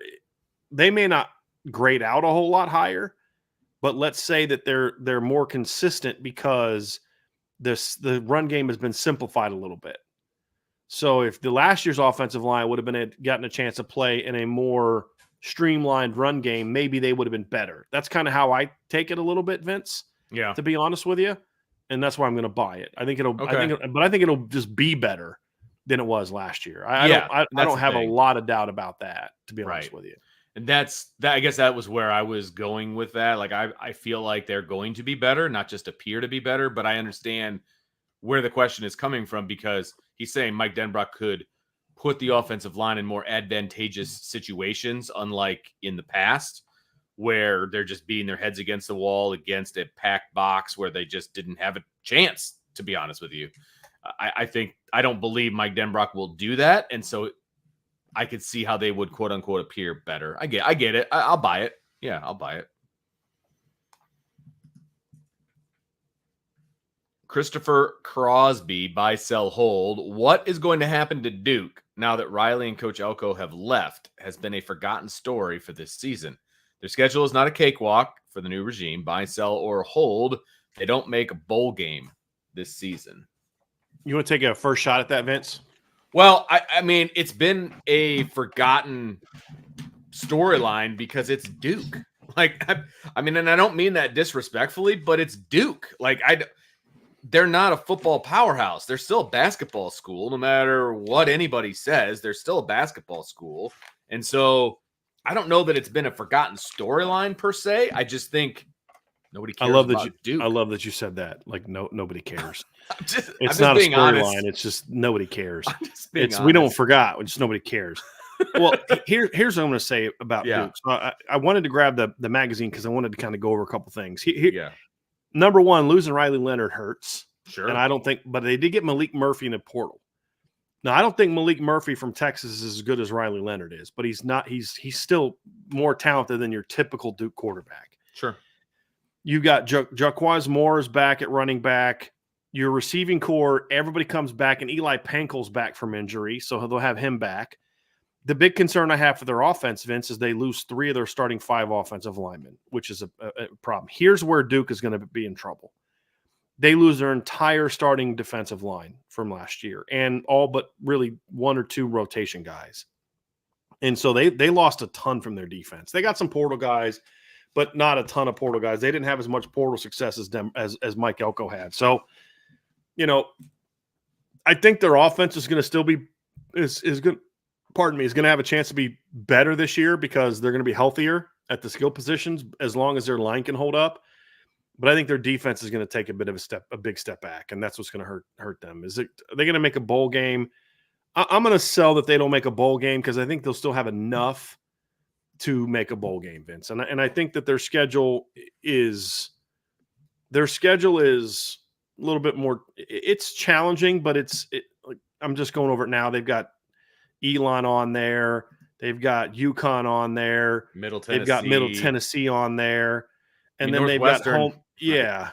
They play at Northwestern. Maybe they don't win that one, but they smacked Northwestern the last 2 years. They get North Carolina at home, SMU at home, Virginia Tech at home. Those are all winnable games. At Georgia Tech, at Wake Forest, maybe you win one of those. So I'm gonna say they're gonna be a bowl team again, but I don't think Christopher's submission is nuts. Right. Because I do think they're going to be. Yeah. I mean, look, we saw it last year, Vince, once Riley Leonard went down, that they were a far different team. Oh, 100%. The difference is Malik Murphy's better than the kid they brought off the bench last year. Right. That's the difference. For sure. I'll buy it, or I'll sell it, excuse me, because I do think they'll be a bold team, because I honestly think they'll go 4-0 to start off with. And then over the last 8 games, you got to win 2. You win 2 out of the last 8. I feel like they can probably pull that off. Because if they get to 6 wins, they're going to a bowl, because there's just so many bowl games, right? So, yeah, I think they'll make a bowl game. But look, they're just not going to be as relevant as they were. You're not going to see game day going to Duke anytime soon like they did last year when Notre Dame played Duke. Part of that was obviously Notre Dame, but they beat Clemson in the opener too. Yeah, they're not going to have that big win opportunity in the first 4 games like they did. Correct. So, I mean, yeah, they're not going to be a national storyline, and they're just going to kind of be a forgotten ACC team. Sorry if there's any Duke fans listening, but that's just the way it is. Yeah, I actually think their offensive line was pretty good last year. Somebody in the chat said that their line wasn't great. I actually thought their offensive line was pretty good last year. Remember, against Notre Dame, they didn't have their starting left tackle, who was a first-round draft pick. He didn't play against Notre Dame last year. So I think their O-line was very good. They just lost 3 starters. It was very experienced. Yeah. And that's going to hurt them. A team like Duke just can't reload on the offensive line like a Notre Dame can. They don't. I said this about Oregon State. Notre Dame was not hurt nearly as badly by them not having their offensive tackles in the bowl game as Oregon State was by not having their offensive tackles. Now, Blake Fisher and Joe Alt are much better than the kids in Oregon State. The difference is Notre Dame's trotting out a pair of former top 100 recruits to slide in at tackle, and maybe another future first-round draft pick to slide in at tackle, where Oregon State's does not have that kind of player to slide in there. And Duke is more like that, in my opinion. This is a new one. Oh, I'm sorry. I was staring. I was like, that's another paragraph. There's a lot of these, Vince, that people ask multiple questions. Gotcha. So, okay, fair enough. And obviously, as long as they're great submissions, but I just couldn't fit them all into one card, obviously. No, makes sense. Christopher Crosby, buy, sell, hold, with all the hype surrounding which quarterback may win the Heisman Trophy this season. Buy, sell, or hold. We will not see a true defensive player win the award again in our lifetime. So, for example, not a Travis Hunter type playing both sides of the ball. Well, I would kind of disagree with the premise that we won't see a defensive player win the award again. Based on your submission, I don't think that we've seen a defensive player only win, because Charles Woodson played offense. I mean, Charles Woodson, I believe, caught a touchdown pass against Ohio State. Well, it's why he won the award, is because exactly, he was a returner. Yeah. He was a punt returner. So Charles Woodson, in his Heisman Trophy winning season, had 33 punt returns for 283 yards and a touchdown. He caught 11 passes for 231 yards and 2 touchdowns. So, I mean, he was playing offense. And as I said, he caught a touchdown pass. I'm actually going to pull up that box score, because that was one of the craziest individual performances. He just destroyed David Boston one-on-one. And then he caught a touchdown pass, and I thought he had a punt return for a touchdown in that game too, but I could be misremembering that one, Vince. Let me just pull up this box score real quick, because Michigan actually on their website has box scores from way back in the day. So here, let me go back to this box score here real quick. And see, Charles Woodson had a 78-yard punt return in the game. So he did not catch a touchdown pass. It was a 78-yard punt return that he had for a touchdown in that game. And then he actually didn't catch a pass against Ohio State. He did. He caught 1 pass for 37 yards in that game. So, yeah, he was very good. And then, of course, they went out and beat Ohio State that year, 20-14. So, Charles Woodson was really good. And he just had some remember that one-handed leaping catch he had on the sideline against Michigan State? He was a freak. But, again, does he win that award over Peyton Manning if he doesn't play offense and special teams that year? He doesn't have 3 touchdowns on non-defensive situations? I don't think that he does. So I based on that, now to give him a little bit of leeway here in his question. Charles Woodson had, what did I just say, 11 catches for 231 yards. Travis Hunter was a legitimate starting wide receiver. Charles Woodson would play receiver at times. Travis Hunter last year caught 57 passes for 721 yards in 9 games. And so, you know, I tend to agree with that. So I just wanted to kind of push back on the premise a little bit. But based on what he said to actually answer submission, I buy the heck out of that, because the Heisman Trophy has turned into an offensive player on one of the best teams in the country award. That's what it is. It's not even a defensive player award anymore, in my opinion. And it never was. I mean, the year that Ndamukong Suh, like, you know, I mean, if Ndamukong Suh is not going to win the Heisman Trophy, then I just don't know who should ever have a shot to win the Heisman Trophy. I mean, like Vince, his last year, he had 85 tackles, 20.5 tackles for loss, and 12 sacks. You know, I mean, he was just insane, and he didn't win the Heisman Trophy. You know, and so I just think that award is just so. I mean, Mark Ingram won that award that year. Mark Ingram wasn't even the best running back, and Ndamukong Suh finished 4th in the Heisman Trophy that year, Vince. Like, it just the award just doesn't mean a whole lot to me as far as it used to. And, you know, that's to me a big part of it, to be honest with you, right there. Like, I'm trying to go through here real quick. What was it? Was it 2013 that Aaron Donald had that crazy season, Vince, at Pitt?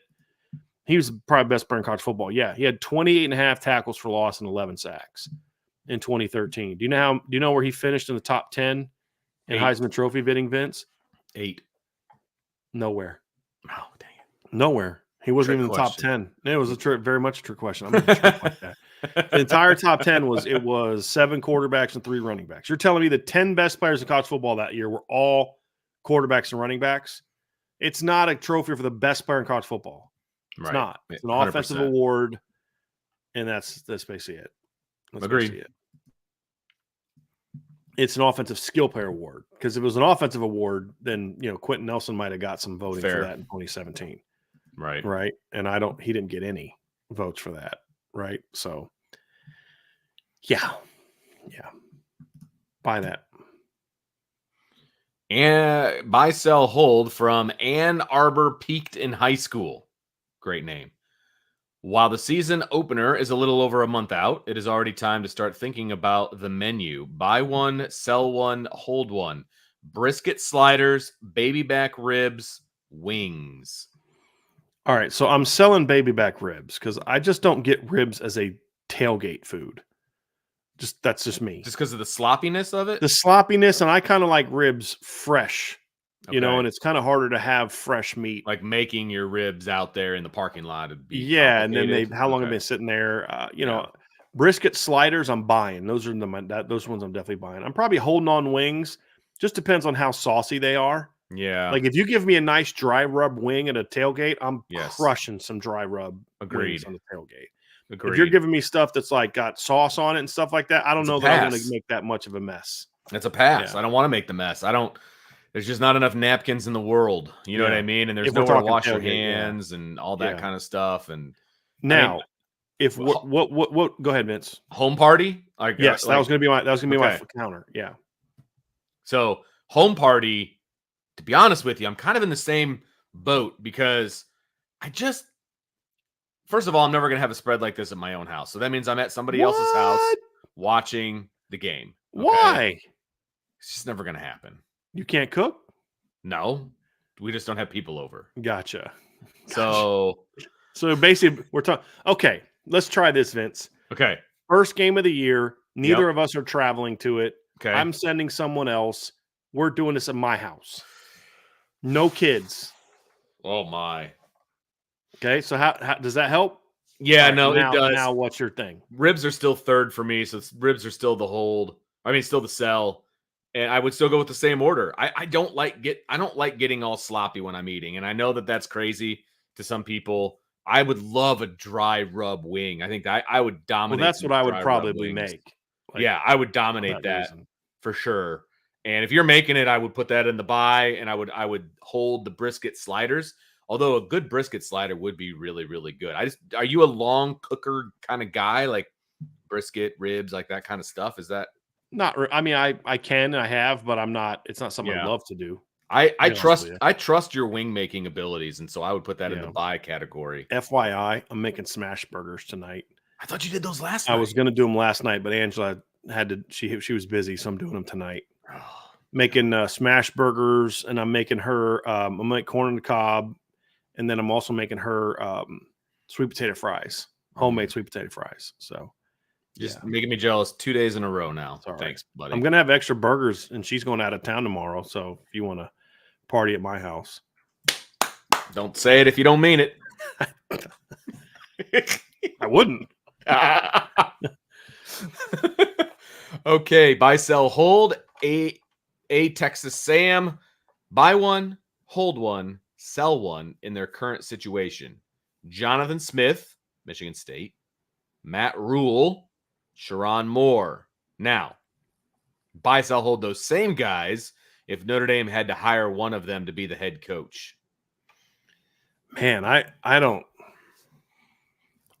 really want to sell any of those guys. Like in the submission is saying I got to buy one, sell one, hold one. So I will honor the submission. If I had to buy one, well, if I had to hold one, it's Sharon Moore. He's never been a head coach before. So, you know, I'll kind of go there. I have no idea what Sharon Moore is going to be. So I'd buy Matt Rule and sell Jonathan Smith. And the reason I would go that way is because I think Matt Rule is more established at Nebraska. I think Nebraska is a school that has a better shot to be a top-level program over Michigan State. So, you know, alumni base, where they can recruit from, things along those lines. I've always said this, Vince, it's hard if you're not the number one team in your state, it's really hard to recruit at a high level.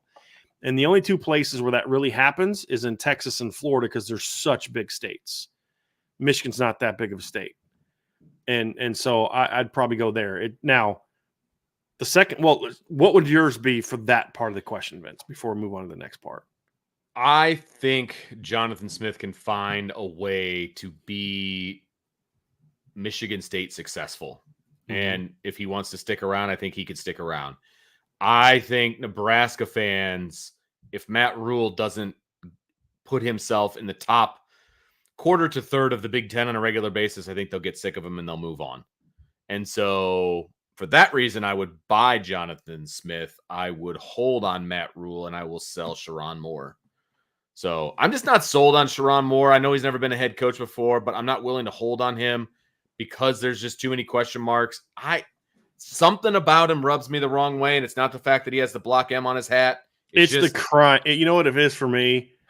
It was how he emotionally lost it after the Penn State. Yeah, man. Like, come on. And I mean, I love the energy, but I just like here's why I'm holding on him. Because I've said before, I'm never going to doubt Sharon Moore again. I've made that mistake twice, and he made me look stupid both times. That's where I'm at.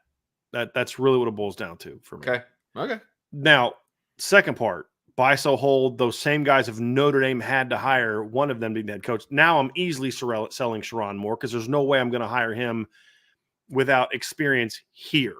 The difference is Marcus Freeman had been here. He was already here. You had a chance to see firsthand what he was capable of. Right. No way I'm doing that one. I would buy in that situation for Notre Dame. I'm buying Jonathan Smith, and I'd sell Matt Rule. I think Jonathan Smith is a much better fit for Notre Dame personality wise. Yep. I think he's a better football coach. I think Jonathan Smith's an excellent football coach. Mm-hmm. I think he's an offensive-minded guy. I think Notre Dame needs that kind of thing. That was my only rub against Marcus Freeman is I think that in today's era, I would rather have an offensive coach that hopefully puts value on defense than a defensive coach who a lot of times defensive coaches tend to have a harder time valuing offense.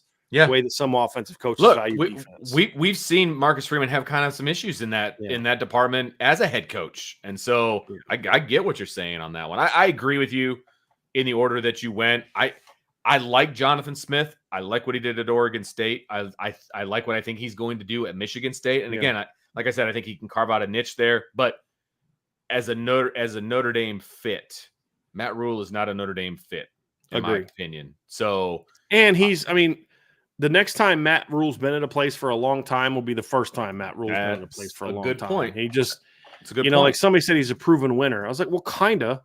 He's proven that he can build a team up and have one good winning season, and then go to the next stop, and then bolt. Yeah, right. I mean, can you sustain it? Exactly. So he had 2 good years at Temple, 10-4, 10-3, out. Baylor goes 1-11, 7-6, 11-3, leaves for the NFL. So. And part of the issue at Baylor was, he left them kind of in a tough spot recruiting wise. He didn't recruit real strong down the stretch there and left Baylor in a bit of a tough spot, and they struggled the next year. And if you can't recruit in the heart of Texas, then, I'm not saying you got to get all 5 stars. He didn't, because he knew he was leaving. Like he was building Baylor up. Fair enough. To then leave for something bigger. Yeah. That was, I always felt was his goal there. Right. So, we'll see. We'll see. But yeah, I think Jonathan Smith would be a very strong, if he does at Michigan State what I think he's going to do, I think he'd be a very strong hire at Notre Dame, should there ever be a need for one. Yeah, I agree. He's somebody I would have on my short list for sure. Yep.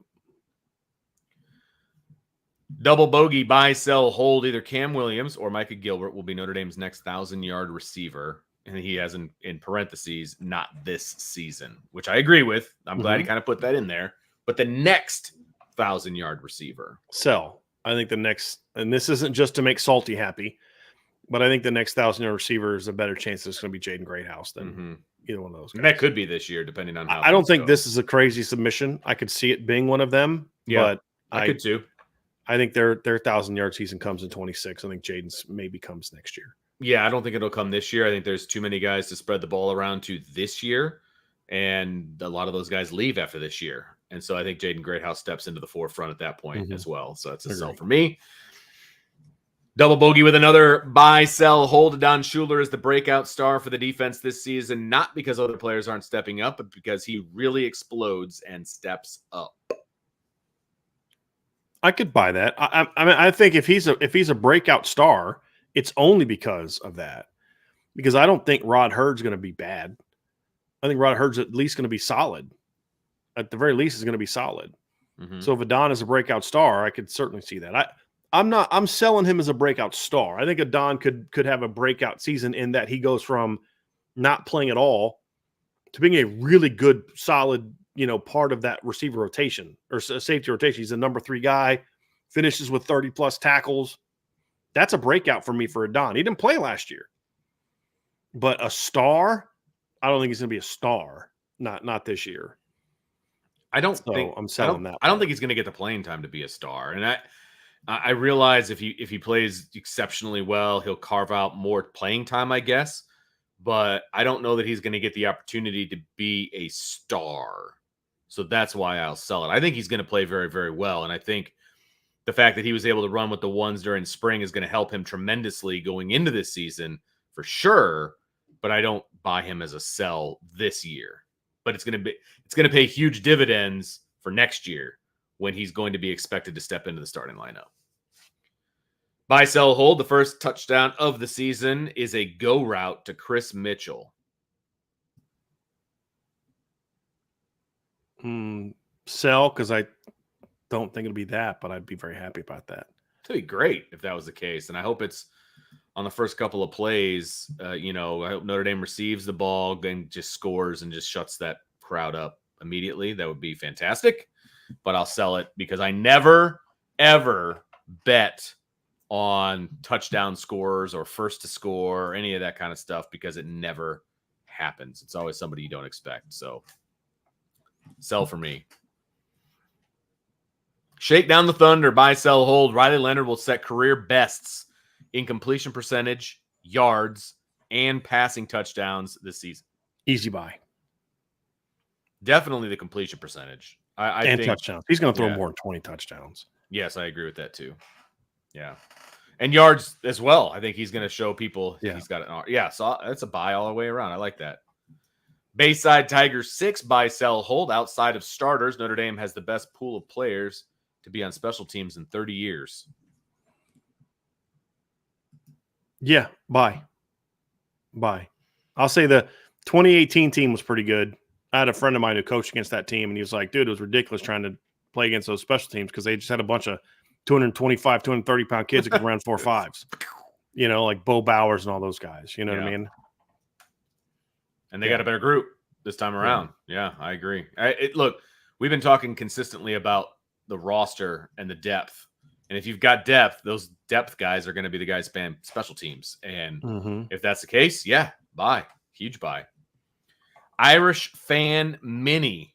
Buy one, sell one, hold one. Gerby Lambert starts against A&M. Gerby Lambert starts more than one game in 24. And Gerby Lambert takes a red shirt. Buy one, sell one, hold one. I'm going to sell that he starts the opener. Yep. I'm going to hold that he starts more than one game. I mean, I'm going to buy that he starts more than one game. I'm going to hold that he takes a red shirt just because I need to see. And honestly, it has nothing to do with Gerby. It has to do with Emil Wagner. Yeah. If Emil Wagner starts the game, then I think you'll see a shot that Gerby redshirts, greater shot that he redshirts. Now, obviously, I have no information about how Tosh Baker or Emil Wagner have been doing in the summer and all of that stuff. Nothing. I'm just listening to Brian talk. I'm, just on the show, frankly, that you all have been listening to as well. And I feel like he's going to be the starter. And if that's the case, barring injury, and I never want to make buy, sell, hold based on if I think a player is going to get injured. That's silly. I'm not going to do that.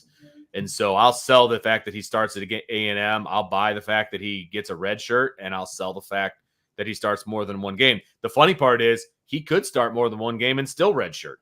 So, if there's an injury, maybe he is the second best tackle, and maybe he does get a start because of an injury, and they could still redshirt him, which is mind-blowing, but still a possibility. So Charles started the bowl game last year, and there you go. Your point. Took a red shirt. Exactly. So, I mean, if Billy Schrouth was a freshman last year and just started the last 3 games, he'd still red shirts. Yeah. Crazy. So it's kind of crazy. It is crazy. DM ND 13. Buy, sell, hold. The playoff committee will barely, if at all, punish the losers of the Big Ten and SEC championship games in the final rankings that determine playoff seeding. No. Now, I will say this. Seeding and final rankings are different. Those are, I think there's going to be 2 different things because Notre Dame's not going to be 5th in the let's say Notre Dame's undefeated, just as an example. Notre Dame's undefeated. They're not going to be ranked 5th, but they'll be seeded 5th. Yeah. I mean, because that's kind of what goes in. Yeah. So here's my thing, Vince. It just depends on how the games go. And honestly, I'm okay if they don't punish them at all. And here's what I mean. Like, let's say that Ohio State. No, let's use the SEC as an example because Ohio State will be hard because it's Oregon and Ohio State play each other. Well, let's just say this. Let's say Ohio State beats Oregon on the road first game in the regular season game. They go 12-0. Oregon goes 11-1, and their only loss is a really close home loss to Ohio State, or vice versa. And they win the rest of their games and win by a decent amount. They're clearly 2 of the best teams in the country. Notre Dame goes 11-1 and loses to Texas A&M. And then both of those teams would probably be ranked ahead of Notre Dame at that time. Better wins, all that. If one of those teams, if the team that lost the regular season game wins the rematch by a field goal, I'm sorry, the loser of that game is still probably a better team than Notre Dame. They should be seated ahead of Notre Dame. I don't, because again, the whole point, if the committee does what they say they're going to do, it's not like the polls. The thing I hate about the AP poll and those type of things is they're reactionary to the most recent set of data. A ranking should be a complete reset of everything, and you re-rank the teams based on the current resume as a whole, not who won this past weekend, right? So a team that loses a game shouldn't drop between 5 other teams that have a loss that happen to win that game if their resume is still better than those other teams. Now, if one of those 2 teams, for example, loses that game in a championship game, in most cases, if it's a shootout or a really good game, should probably still be ranked ahead of another team that didn't win their conference championship, that had a loss and didn't play in their conference championship. I'm not punishing the 2 teams that are playing in the conference championship for games that other teams didn't have to play. The only way that I would drop them below is if that loss means they have a worse record than those other teams. So like if 11-1 Oregon is ranked as the 5 seed, or ranked number 5 and Notre Dame is number 6, and Oregon goes out there and loses to Ohio State, now they're 11-2. Okay, I probably put Notre Dame ahead of them because now Notre Dame's overall resume is better because they have fewer losses. If Oregon's 12-0 and they're ranked ahead of Notre Dame's 11-1, and Oregon loses in the Big Ten title game by field goal, they probably should still be ranked ahead of a team like Notre Dame.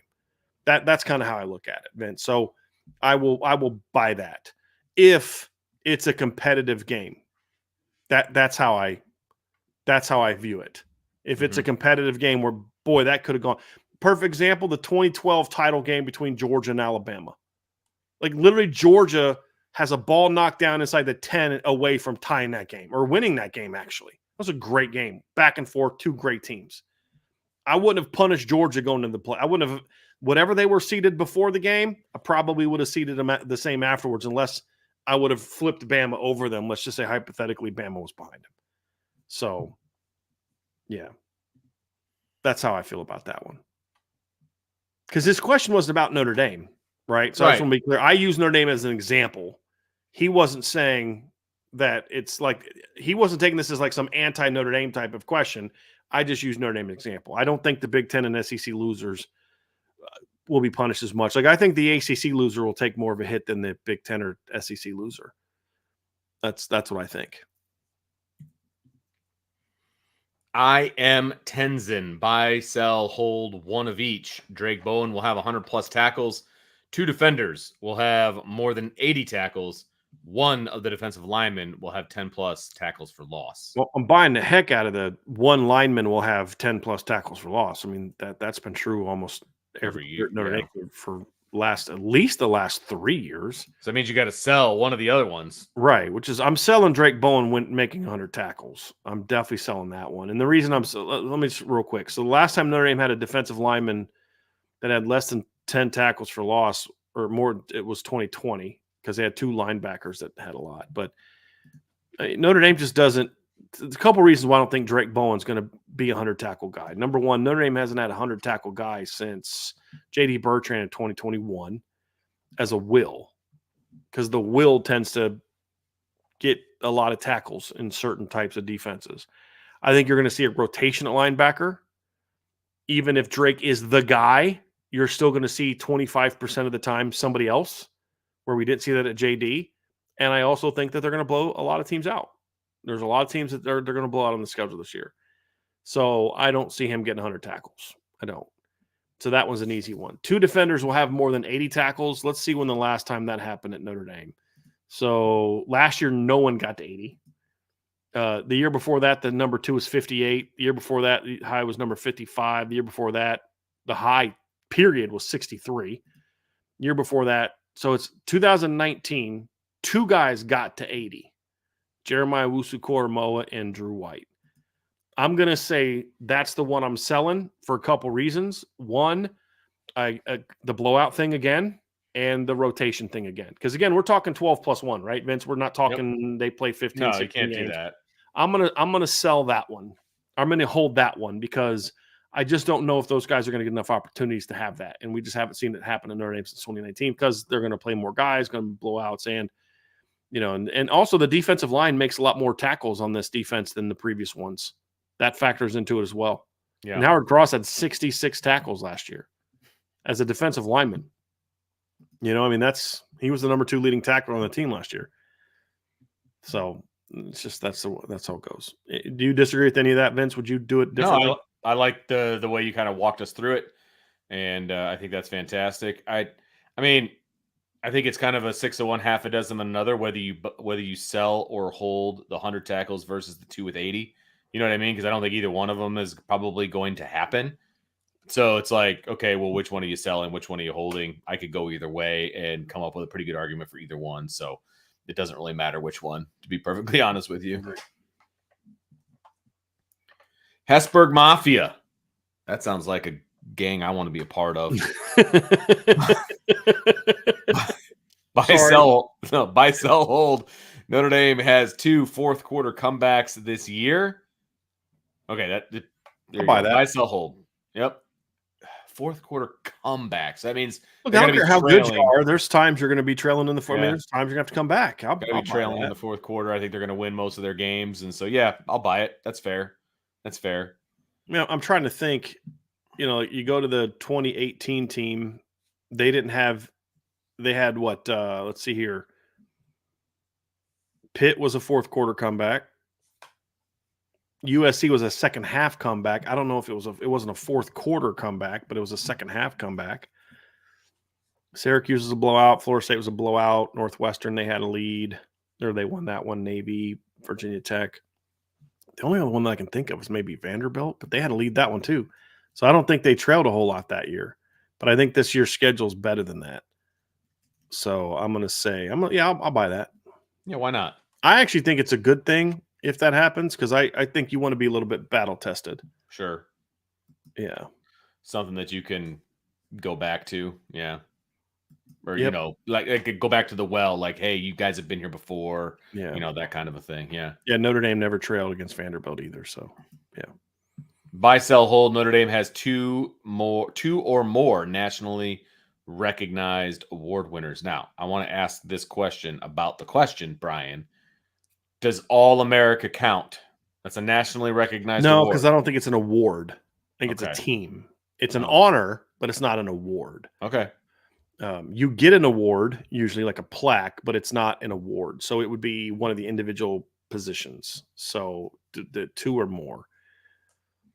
I'm going to sell that. That's gonna be I'm going to sell that, Vince, because I think this Notre Dame team is more about the balance of how good they are.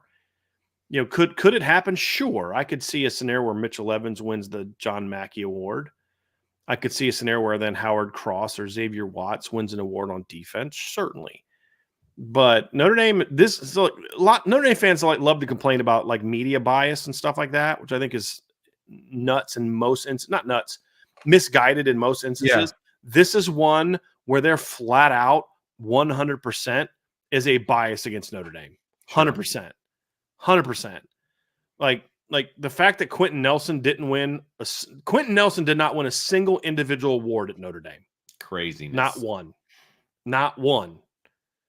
So I just absolutely, I think that there's a lot of bias against Notre Dame when it comes to individual awards. And because it's made up of voters who are biased towards Notre Dame. Yeah, exactly. Media people that cover other teams and stuff like that. There's a ton of bias. I think Notre Dame fans overplay the whole bias against Notre Dame thing. And like, the College Football Playoff Committee is biased because Notre Dame. No, they're not. They're very pro. Yeah, If there's a bias against towards Notre Dame in the Playoff Committee, it's been in favor of Notre Dame most years that I can pay attention to. You know what I mean? Absolutely. But this is one flat out where there's so that's why I was shocked when Xavier Watts won his trophy last year. Like Tyler Eifert didn't win the John Mackey Award in 2012. Like, you know, it just. 2011, excuse me. Like he was better in 2012 than 2011 than he was in 2012. You know, so but he didn't win it 2011. Dwayne Allen from Clemson did.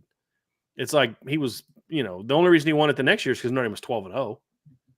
It's like they gave him so many awards to Manti, like they're like, well, we're putting Notre Dame on pause for the next 10 years. You know, it's nuts. It's nuts. But yeah, I mean, I'm still pissed that Quentin Nelson didn't win the Lombardi Award or the Outland. I mean, it's just ridiculous that Quentin Nelson didn't win any of those awards. So yeah, there's definitely a bias in my opinion towards Notre Dame when it comes to those type of awards. Yes, unanimous All-American, but couldn't win a single. Ed Oliver won the one. Give me a break. So yeah, I'm gonna buy that. I mean, I'm gonna sell that, but I could see it happening.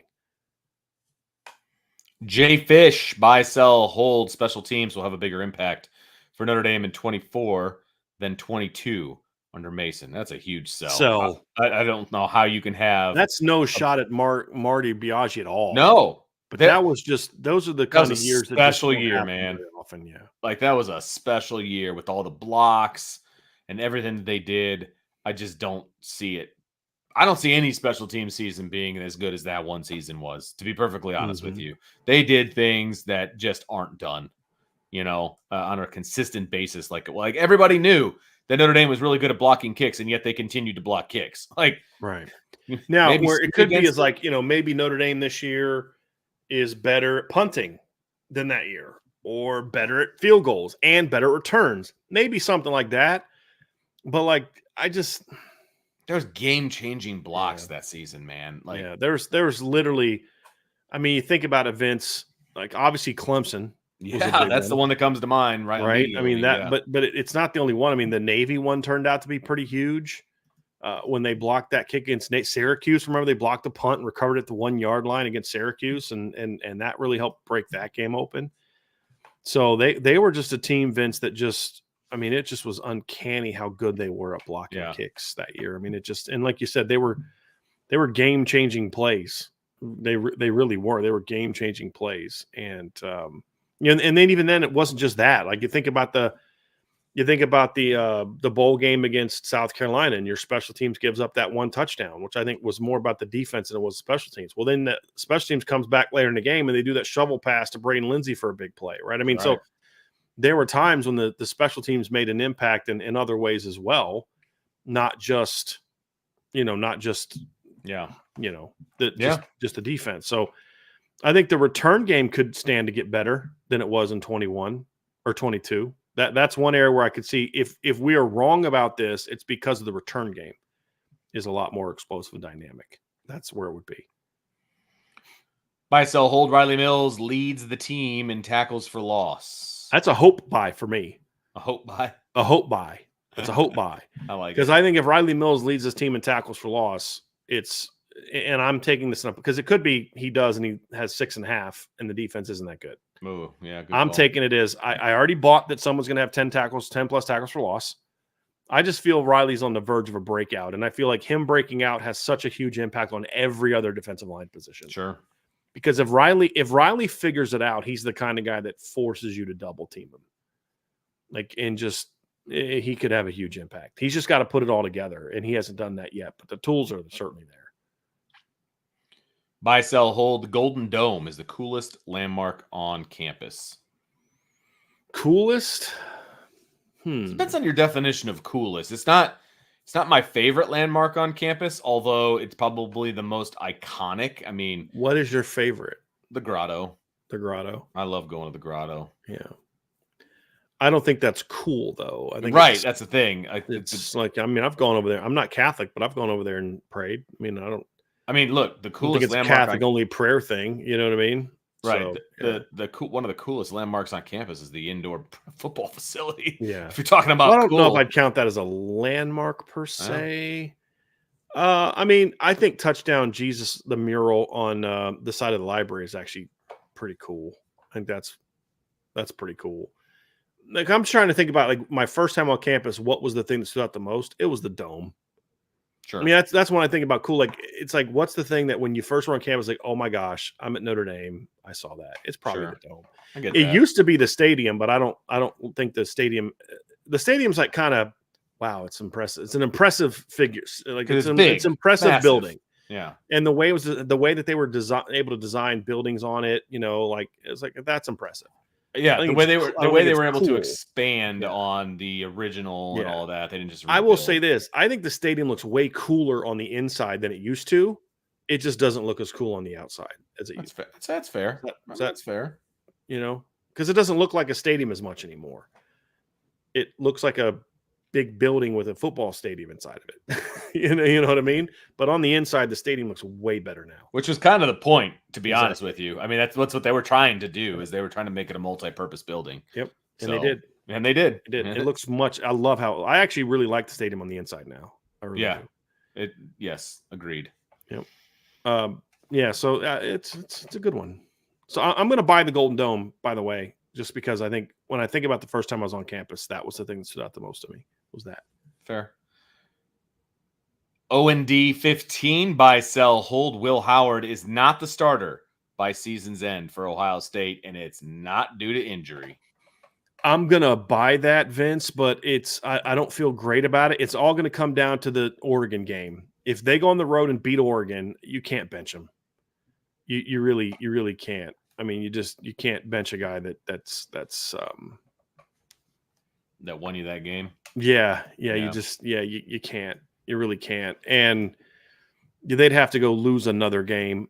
So, but I think also if you lose that game, then that's your sort of your push to say, okay, we can make a move now. Sure, excuse. Right. Because if you bench him sooner than that, and then the freshman goes out and loses to Oregon, you're going to get crushed. Why'd you start the freshman? Why'd you do this? Why'd you do that? Sure. And then you look bad. So it's probably not a good idea. Buy, sell, hold. Penn State finishes third in the Big Ten and makes the college football playoff. I honestly don't remember what my standings were, Vince, when we did it. Did I have Penn State third? I think I had them third. I think I did too. And if that's the case, then I'll buy that. Yeah. I mean, and the committee loves Penn State, which I don't get, but you're right. I agree. So I'll buy that. Yeah, I buy it as well. Buy, sell, hold. 4 SEC teams make the playoff. Georgia, Texas, Bama, and Ole Miss. I'm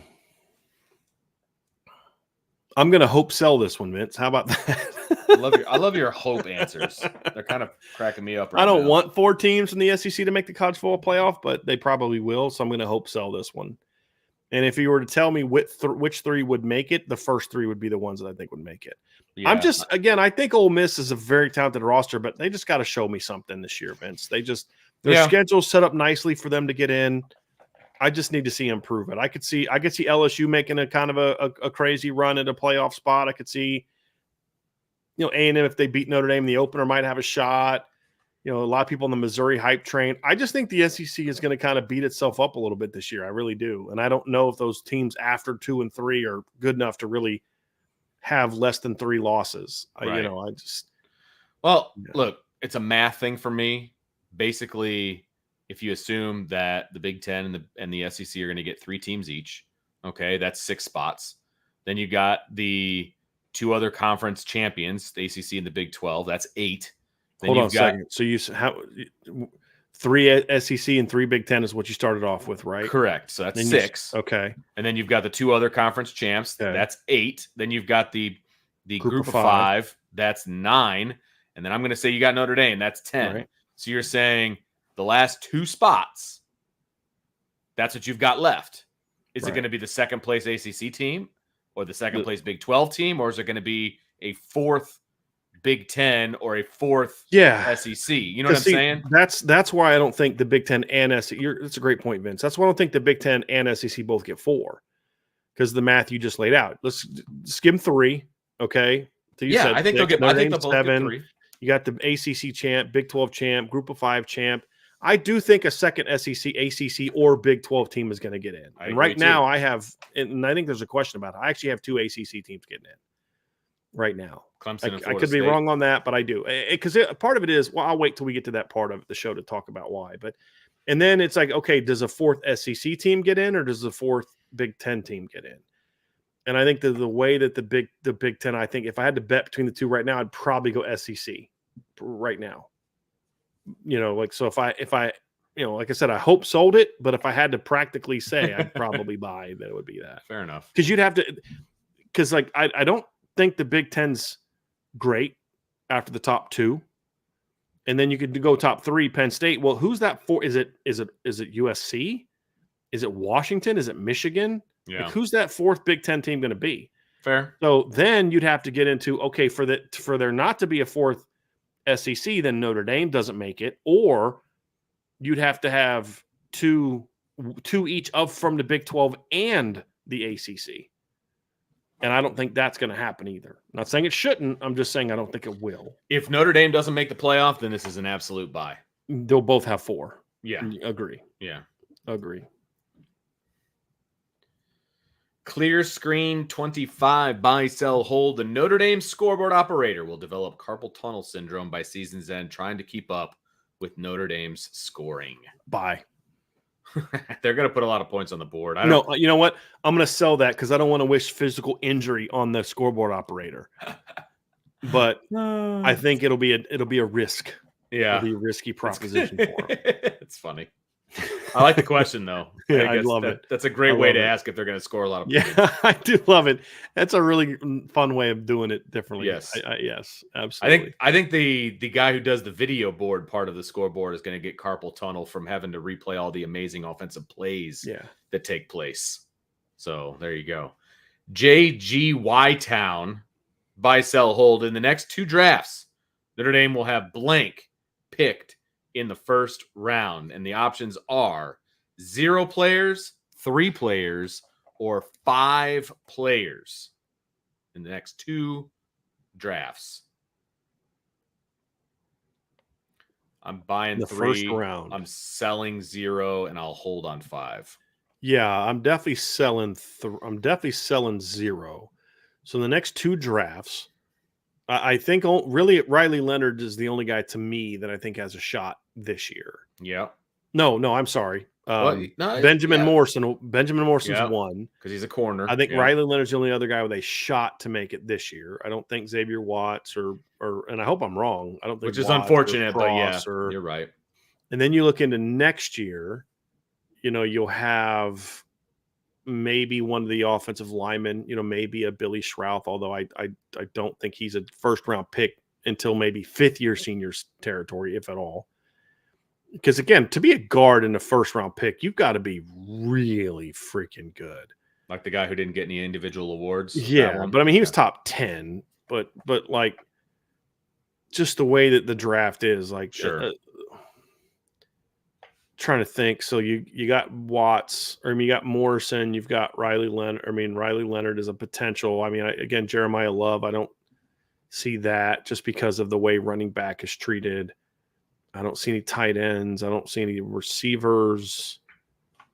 No D linemen. No linebackers. So yeah, I'm gonna buy 3 and sell 5. For the next 2 drafts, it's hard for me to see Notre Dame getting a 5. 5's a big number. 5's a big number over 2 drafts. If you would have said, especially since a lot of their best players are freshmen and sophomores. Sure. Yeah. That would or at least the most talented players are freshmen and sophomores. Right. Yeah, agree. D-Troll, Hunter, buy, sell, hold. Virginia Tech is returning 11 starters on offense and 9 on defense. That experience will result in them winning 2 games this season, that they are not the most talented team on the field. So now I got to look up Virginia Tech's schedule because I don't know what it is. Yeah. Let me see here. Let me look at this. Okay, look. I do like Virginia Tech football, but I'm saying part of my problem, Vince, is that I need to look at the schedule because I actually like Virginia Tech. So I'd have to think of what games are they going to win that they're not supposed to win. Well, at Miami would be one. Right. So let's just go in order. Vanderbilt, they should win. Marshall, they should win. Old Dominion, they should win. Rutgers at home, they should win. At Stanford, they should win. BC at home, they should win. Georgia Tech at home, they should win. At Duke, they should win. Virginia at home, they should win. So then you come down to what? At Miami, at Syracuse, home against Clemson. Now, I'm not saying they can't lose some of those other games, but I don't think any of those other games are games you look at and say, wow. It doesn't fit this That's premise, a game though. that Stanford or Virginia Tech shouldn't have won. Right. So you'd have to win 2 of at Miami, at Syracuse, home against Clemson. And I don't think that they win 2 of those. Yeah. Now, again, that could mean that they're a 9-3, 10-2 team, and we still sell this one, right? Sure. So the premise comes down to how you view Virginia Tech. Right. Because if you don't view Virginia Tech all that well, then you can say, hey, why are we giving them an automatic win at home against Rutgers? Why should we assume that they're better than Rutgers? Why should we assume they're going to go on the road and beat Stanford? Why should we assume that they're going to, beat Georgia Tech at home? Okay, that's fair. If you don't view them very high, then that makes total sense, But I actually really like this Virginia Tech team, and they were such a different team last year when Kyron Jones took over quarterback. They really were, and I just think they're going to be a team to contend with this year. You look at them last year, Vince. They went 7-6, lost by a touchdown to Purdue, lost by a touchdown to Marshall, and both of those really happened before Jones really I think his first game he really took over was Rutgers. He didn't really get hot and get really rolling until the Pitt game. And then after that, they were a very good football team. They started off 1-3 and then finished the year 6-3. And like he said, they got a lot coming back. And they had some really impressive wins. So they lost to Marshall by a touchdown.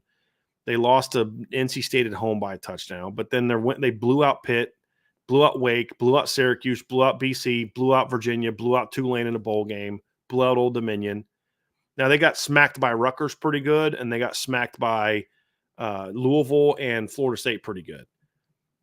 But they were a very competitive team, and they have a lot coming back. So my thing is, I don't think there's a lot of games they should lose. I don't think they should be worse than 9-3 next year, this upcoming season, to be honest with you. I think that's how their schedule sets up. So, we'll see kind of how it plays out. But, yeah. So I'm selling that one. By the way, there's a bunch coming up from D-Troll Hunter, so just power through. Here we go. Boom. D-Troll Hunter, buy, sell, hold. FSU only returns 56% of their offensive production. Buy, sell, hold, holding off on conference title playoff contender hype prior to them playing Clemson on October 5th. I sell that. They should absolutely be talked about as a playoff contender, an AC title contender. Like, guys, listen, this is a new world. The whole what percentage of your production you return thing doesn't matter as much as it did 4 years ago. It just doesn't, because of the transfer portal. I mean, the guy that you're bringing in at quarterback this year was every bit as productive as the guy you had last year, and he's played in this league. I mean, that's the thing you have to look at it. This isn't some guy that's coming up from the MAC or some guy that's coming up from the Sun Belt. This is a guy that spent basically 2 years as a starting quarterback in this league. Meaning the ACC. So, and again, they've recruited well. They've done well in the portal. I just look, Vince, several years ago, I might have put a lot more stock in what you lost. Right. This year, and you say, okay, at quarterback, they lost a guy that completed 63.9% of his passes, threw for 2,756 yards, had 20 passing touchdowns, and rushed for 176 yards and 7 touchdowns. They're replacing him with a guy who, at the Power 5 level, completed 50.7.1% of his passes for 2,638 yards, 21 touchdowns passing, rushed for 219 yards and rushed for 6 touchdowns. It's literally almost identical production from the guy that they lost. It's almost identical. And it's a Power 5 guy. And they both played, now Jordan Travis played, I think, 1 fewer game, but it's identical production. So, it doesn't matter as much to me. And so far, Mike Norvell, and somebody in the chat just pointed this out, so far Mike Norvell has shown he's about as good as any coach in the country at taking portal guys and getting them rolling with your current guys. So that's going to, that's going to be very interesting. Very interesting. Yep. So I'm selling that. I think they deserve to be in there now. Because, again, the other part of it, too, is why are we ignoring how much production some other teams lost? Texas lost their top, I think, 4 pass catchers from last year, and their leading rusher from last year. Like, why aren't they part of the conversation? Why should they not be part of the conversation? Their quarterback comes back, but they lost Jonathan Brooks, who rushed for 1,100 yards last year. They lost Xavier Worthy, who had 1,000 yards last year. They lost A.D. Mitchell, who's their number 2 receiver. They lost Jatavian Sanders, who's their number 3 receiver. They lost Jordan Whittington, who was the number 4 receiver. They lost Jonathan Brooks, who was the number 5 receiver. Should we not talk about them as a conference title playoff contender until they play Michigan in week 3 or something like that? No, this is an ACC, to me, an ACC anti-bias thing, where it's like, look, Florida State's been good, and Florida State wasn't a fluke last year. You know what I mean? Like, they weren't a fluke last year. They won 10 games the year before, Vince. They were a 10-3 team the year before. They weren't a fluke last year. He's been slowly building this program and rebuilding the culture, and I think they're going to be good. Now, will they be in the playoff? Could I see them not being in the playoff? I could see them not being in the playoff, but I'm struggling to understand why everyone is so down on Florida State. I'm really struggling with that because, they went 13-1 last year. The only game they lost because 90% of their starting lineup opted out of the game. They should have been in the college football playoff. And they had some good wins last year. They on a neutral field in Louisiana, by the way. It was a neutral field, but it was in New Orleans. It wasn't exactly like, a neutral field. They're playing in Orlando and it's pro Florida State. It was played in Louisiana. They went on the road on a quote unquote neutral field and beat LSU by 21 points. They beat Clemson on the road. They beat Florida. They beat Louisville in a neutral field. They beat Miami. Like, they did what they needed to do last year. That's some big wins. It's just that there's this lack of respect for the ACC that causes people to my opinion, kind of not give Florida State the respect that they deserve. And I'm selling that one. What are your thoughts, Vince? I put very little stock in offensive production coming back, and I mean, there's so many more factors involved nowadays, coaching, transfer portal, all of those things.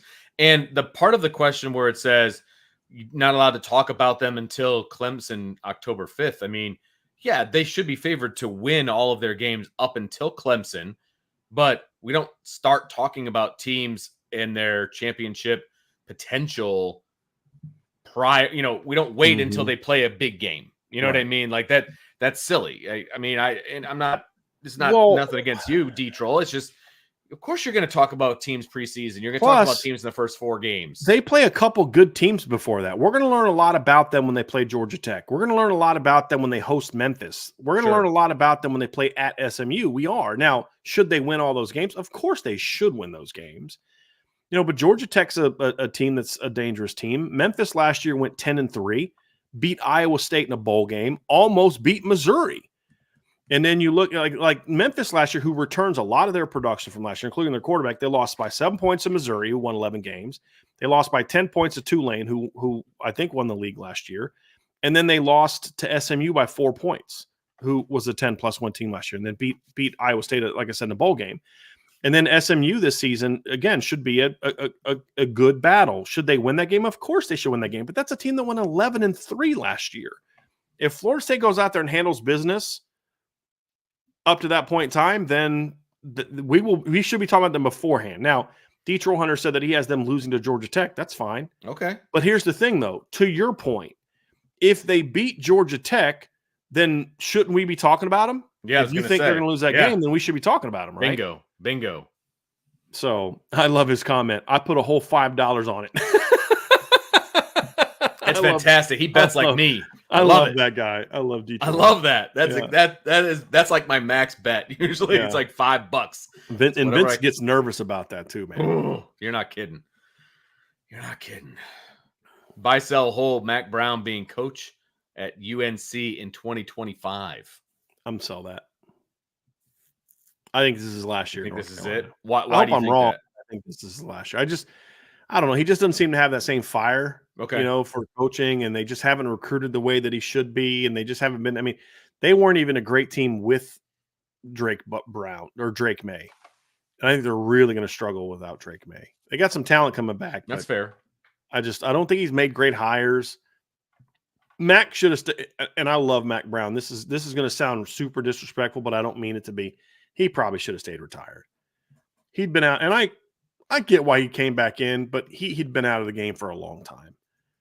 And and the other thing too that hurt him is he came back right as football got crazy again. Like he was here, his first year was 2019. And then in 2020, COVID hits. Mm-hmm.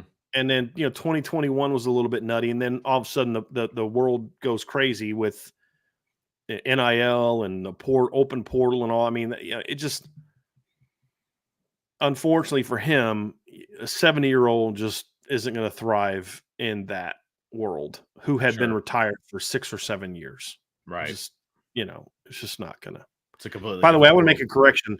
The LSU Florida State game was played in Louisiana 2 years ago. Oh, okay. It was played in Florida last year. 2 years ago, they went into Louisiana and beat LSU there. Right. So I do want to make sure that we like being accurate here. And that was not an accurate statement. The games were flipped. They still beat LSU and really whooped LSU. LSU kind of came back late in 2022. Florida State controlled that game. If they don't fumble the ball at the 1 yard line, that's a blowout. Remember that? Florida State's going in to just put that game away and fumbles it. And that let LSU get back in the game. So the point stands is last year was not a fluke. That's my point. Last year was not a fluke. They were a 10-3 team the year before. They had some bad losses. They lost to a pretty good Clemson team. They had a 2-point loss at NC State and a bad loss to Wake Forest. After that, they crush people. Since that loss to Clemson, they've gone, let's see here, 19-1. And the only game they've lost since that loss to Clemson in mid-October of 2015, Florida State's gone 19-1, and their only loss was a bowl game where literally the entire team, like almost the entire starting lineup, opted out. And they won by 25, 42, 35, 32, 7, 3. That was against a bowl game against Oklahoma. 21, 53, 2, 7, 22, 38, 18, 25, 17, 7, 45, 9, and 10. It's like there's not a lot of close games in there either, Vince, in those 19 wins. There's a lot of blowouts in there. So I think Florida State needs to get more respect, in my opinion.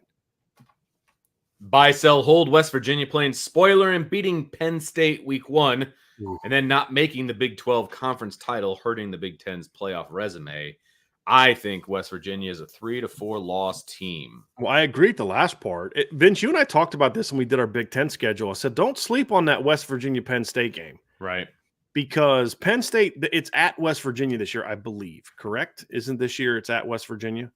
You're probably able to schedule. Find it faster than me. I'm pretty sure. I'm looking it up right now. I'm pretty sure it is at West Virginia. And they played it close with Penn State last year. I think the final score was like 38-13. Yeah, it's at Penn State. Okay. I mean, it's at West Virginia. The final score is 38-15. And if you remember that game, Penn State ran the ball in with like less than 10 seconds to go in the game. And they ran it up a little bit. West Virginia, it was a game that Penn State was clearly the better team all game, but it wasn't like a game where they just embarrassed West Virginia. You know what I mean? Like they pulled away a little bit late. It was kind of battled, and and they at least they didn't get embarrassed, right? Yeah. They didn't get embarrassed. It was a game that West Virginia or Penn State was clearly the better team, but they didn't get embarrassed. And so I think that game will be competitive, but I'm selling that they're going to actually beat Penn State. Like so I'm going to sell that, but I think the submission is worth discussing because of what we talked about before, which is I do think this West Virginia team's an 8-4 type of team, but they're going to be a scrappy 8-4 type of team. That if you don't come in with your A game, you could be in trouble. And I don't think much of James Franklin as a coach, but honestly, I don't think much of Neil Brown as a coach. He had a nice year last year, but he was not good in the previous seasons. So that's going to be interesting, but I'm going to sell that.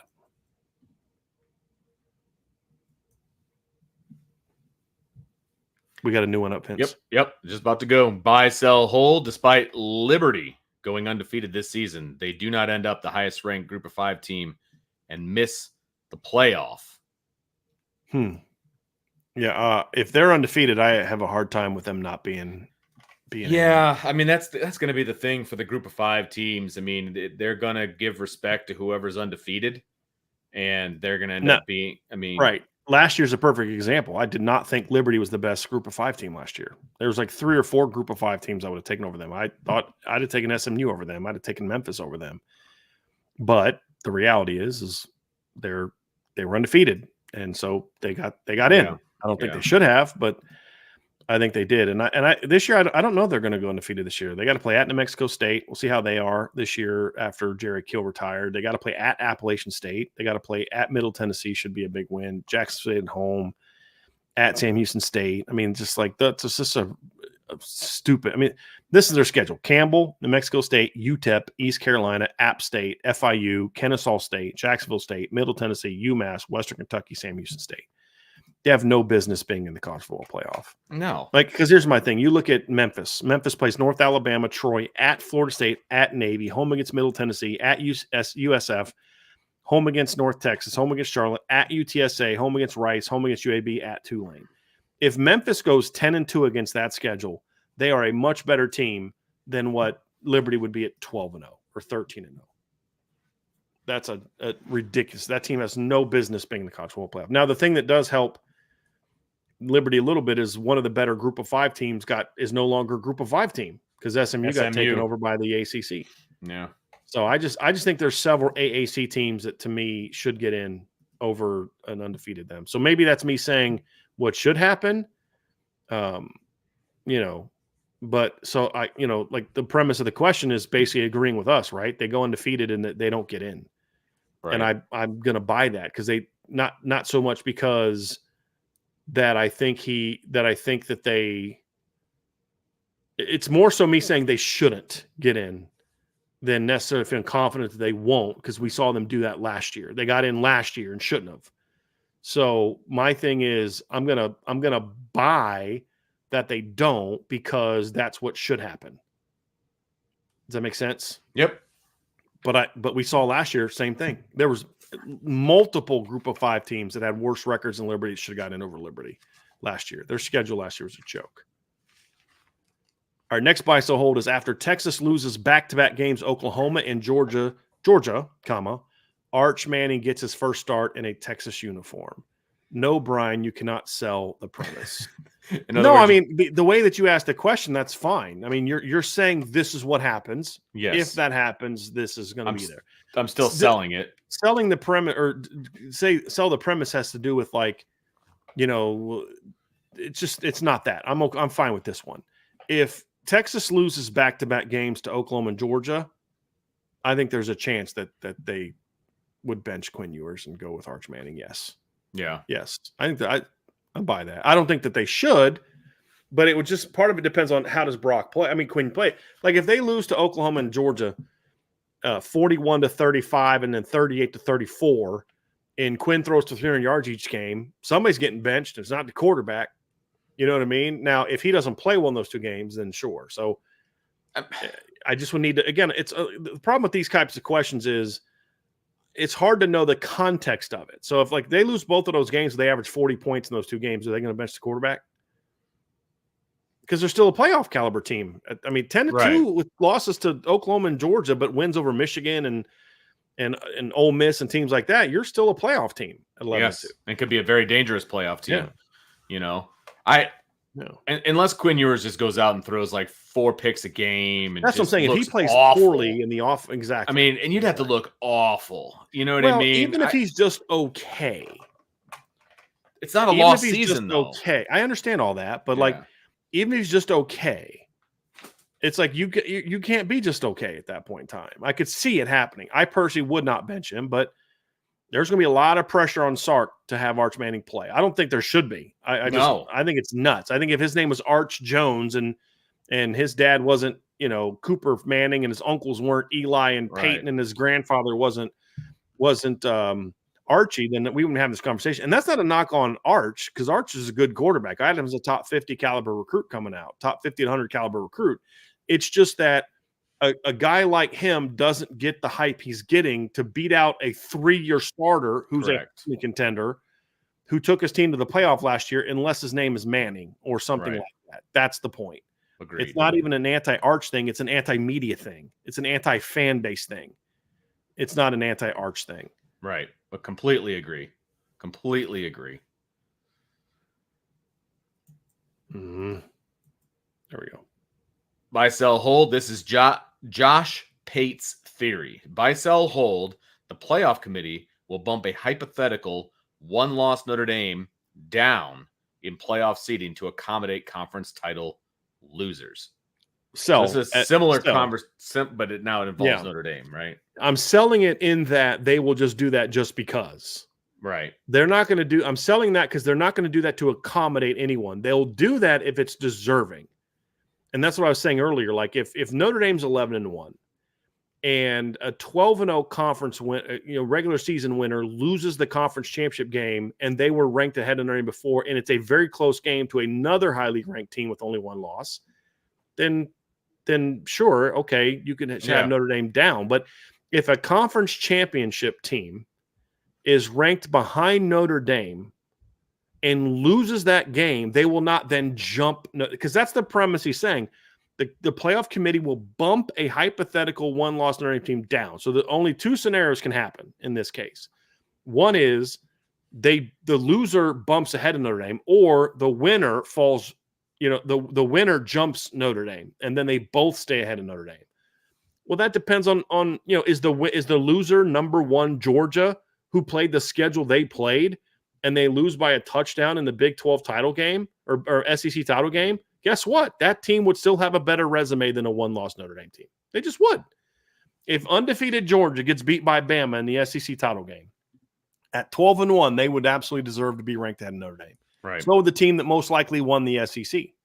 So, I mean, it won't. So it could happen. So I'm not selling that it won't happen. There's no way Notre Dame drops. It could happen, but I think it'd be because the committee responds to the new data and it's a justified drop. Right. That would be the thing. Because the point that you always make, and you're absolutely right, is the committee has been pro Notre Dame, and it's the same committee. I mean, you got the people change, but it's still the playoff committee, and they have done Notre Dame. They have done right by Notre Dame. They have, and I don't see that changing anytime soon. I think that there will be resume reasons if Notre Dame gets bumped. So let's say Notre Dame loses to Texas A&M, only SEC team they play all year. Notre Dame's sitting there at 11-1, and you've got two SEC teams that now have one loss. They're both probably going to be ahead of Notre Dame, and both probably should be ahead of Notre Dame based on resume. I mean, if the roles were reversed and Notre Dame had beaten an SEC team, we'd be using that as evidence of why Notre Dame. Well, hey, they played an SEC team and they beat that team by more points than the number 2 team in the SEC beat that team by. That's what we'd be arguing, right? So I think it could happen. I don't think it'll, like, as an example used earlier, if Ohio State beats Oregon or vice versa, and then the other team wins the rematch game and they both have one loss, they're both 12-1, and their 2 games they played against each other were super close games and they beat everybody else, they probably both have better resumes than a one-loss Notre Dame team. Sure. It's probably true. Yeah. And they should drop them. But it won't be to accommodate the conference title game losers. That's the difference to me. I don't think they'll do that. I don't.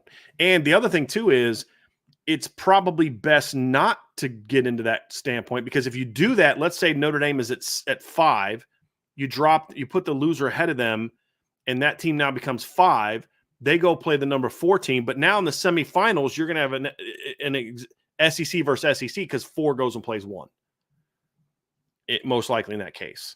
So that's kind of the way I look at it.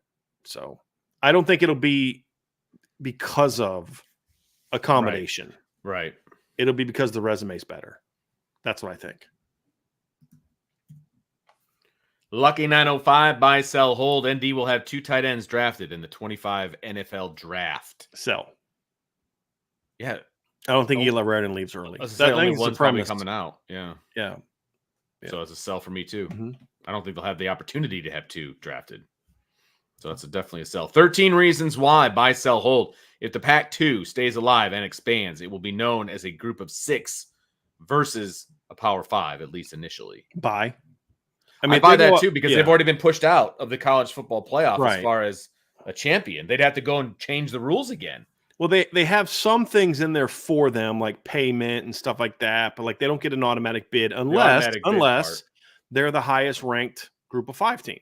Right. Like that would be how they would get in. They're ranked higher than any of the group of 5s, I believe, is how it would work.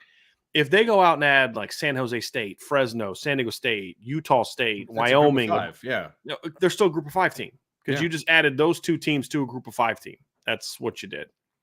And it would make it a group of 5 league. They would have to go out and prove something. And I don't know the specifics of what goes into how you get determined to be that. I know there's got to be some level of data that determines that. I just don't know what it is. That's kind of where I'm at. So, yeah, I'm going to buy that. Fields of gold. Buy, sell, hold. At the end of the year, Notre Dame's strength of schedule will be higher than it is going in.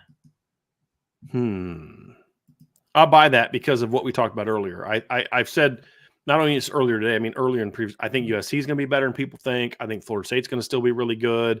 I think Louisville's going to still be really good. I think part of the thing that drops Notre Dame's perception down is that people don't view USC as being very good. And they're going to have a rough year and all that. And I think USC is going to be better than people think. I think Florida State's going to be a top 5 to 10 team again, or top 10 team again. And so, yeah, I'll buy that. I'll buy that. Yeah, I like that. I agree with that. also from Fields of Gold, buy, sell, hold, there will be at least one team on Notre Dame's schedule that makes the playoff. By that, That's a buy, I believe right? we both have Florida State in the playoff, right? 100%. So that's an absolute buy. We got to stay consistent. Because, Vince, your thing was you had them beating Clemson twice, right?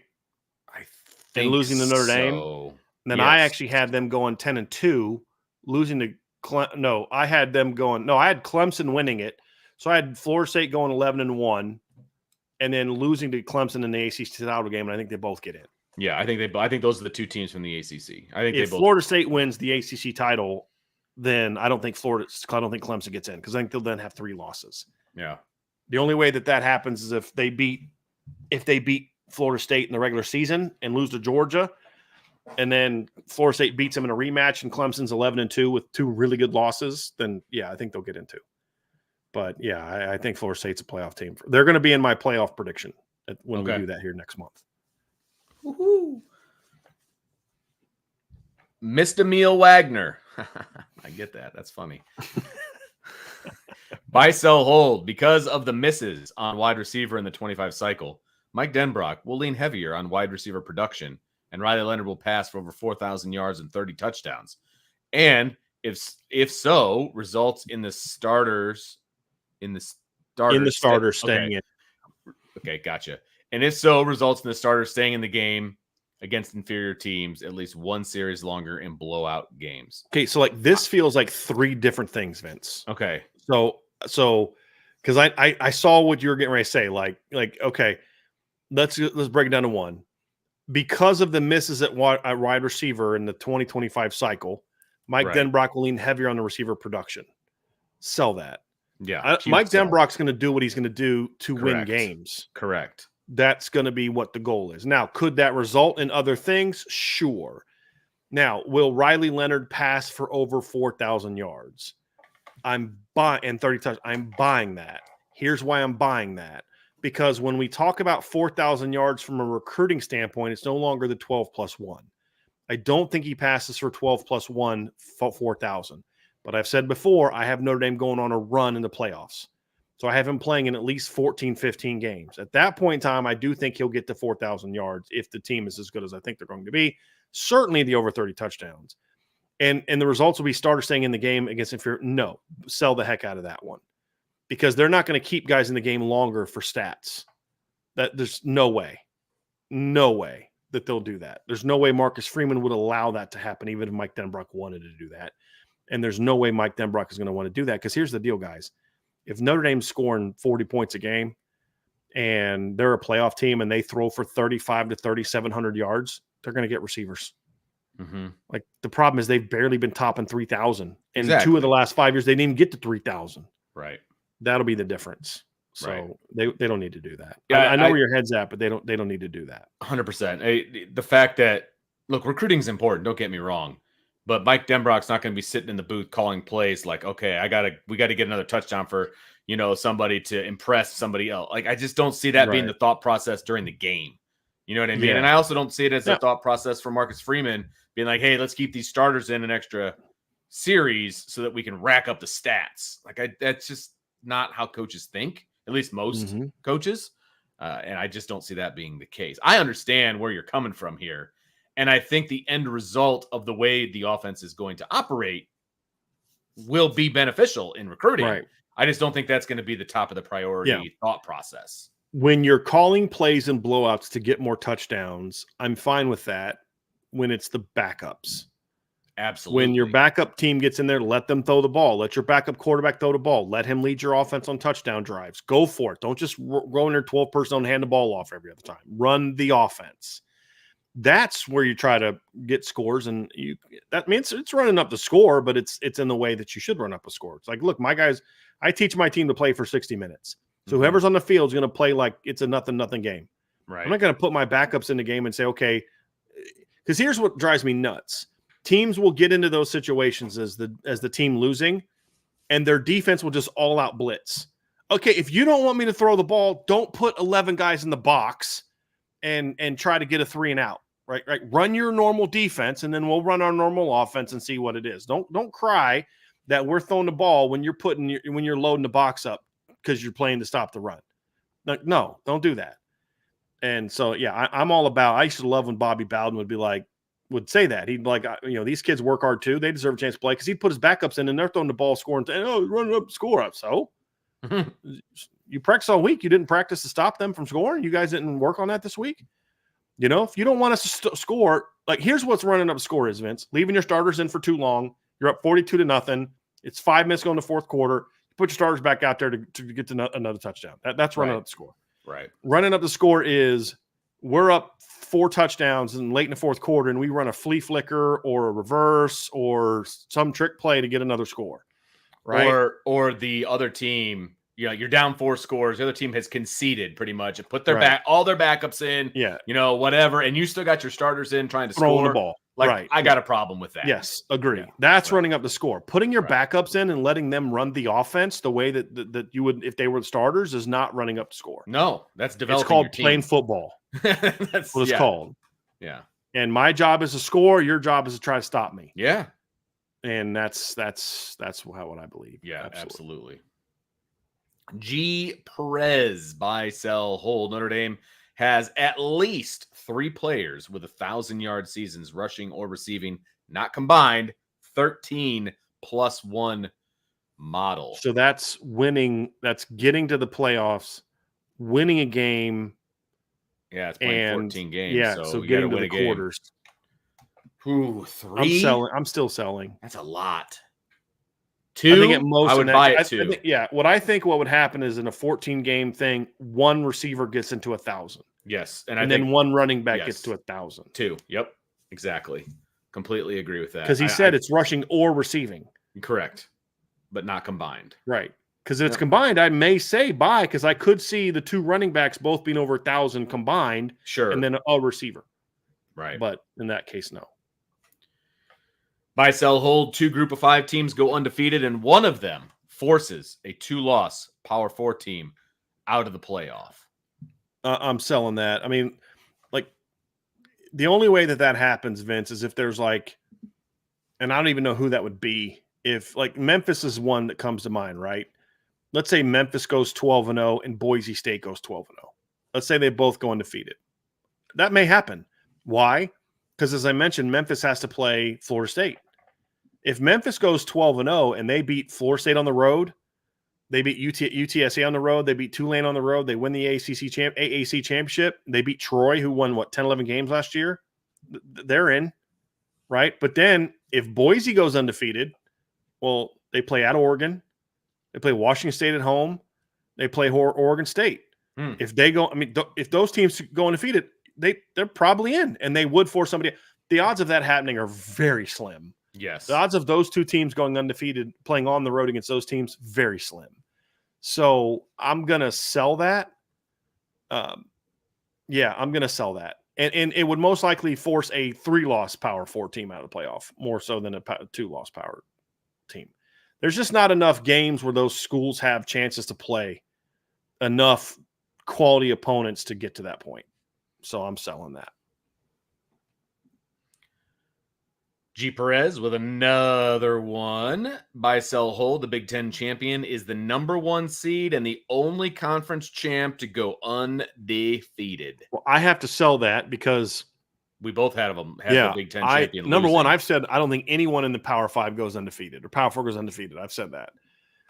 And the other thing I've said is I think that in the Big Ten, I predicted Ohio State to lose at Oregon and then beat Oregon in a rematch. So I think that's how those 2 teams get beat. So no, I don't think. Now, if Ohio State beats Oregon at Oregon, it still doesn't change my answer because now you got to beat them again on a neutral field. Good luck with that. Right. So I'm selling that. I just think when you look at the best teams in the country, Vince, for the most part, they all have really tough schedules. And so I just think it's going to be harder for them to go undefeated. So I'm selling that. I think all those are good submissions that make you have to think for a second. But I feel bad because I sold all 3 of them. They're really good submissions though. Like they're like, okay, let's think about that. Because like 15 years ago, that group of 5 thing would have been more of a conversation because you had Boise was a phenomenal team. Utah was still was a group of 5 team. TCU was still a group of 5 team. BYU was still a group of 5 teams. So you had more of the UCF was a group of 5 teams. Like part of the problem is a lot of the best group of 5 teams are no longer group of 5. Cincinnati's now a power 4. Yep. UCF's a power 4. SMU's a power 4. Utah's a power 4. BYU's a power 4. TCU's a power 4 now. And the only team that's really left that's had some seasons like that is what, Memphis? Right. That's really it. I mean, Boise's out there, but they're not the team they used to be. So you just really don't have those kind of teams anymore. They've all been kind of gobbled up by the Power 5 conferences. BCND, buy, sell, hold. Notre Dame rushes for less than 100 yards at A&M and more than 200 yards at SC. Sell and buy. Oh, sell the A&M one, buying the USC one. If I have to take them all as one, I'm selling it. Okay, so you're wait, go. Which one are you selling? I'm selling that they're going to go for under 100 against A&M. So they're going to go more. Yep, and I'm buying that they're going to go over 200 against. So you don't think that the enhanced defensive staff and all that are going to be able to hold Notre Dame to under 200 yards rushing? I don't, because I still think they have some depth issues. Okay. And I think by that point in time in the season, Notre Dame's offense is going to be really rolling on the run game. Plus, again, you're going to have the quarterback run is going to be part of that thing too. That's a good point. The run game is going to be extremely important in game 1. There's no doubt about it, especially with Riley Leonard. I'd absolutely sell this one just based on the first part. Because saying that, Vince, doesn't mean that they're going to go out there and gash A&M. And they could run for 110 yards. It's not a very good game, but they still went for over 100. This is true. No, that's a good point. If it would, I was thinking of, in my head, I'm thinking like a 100-yard rusher.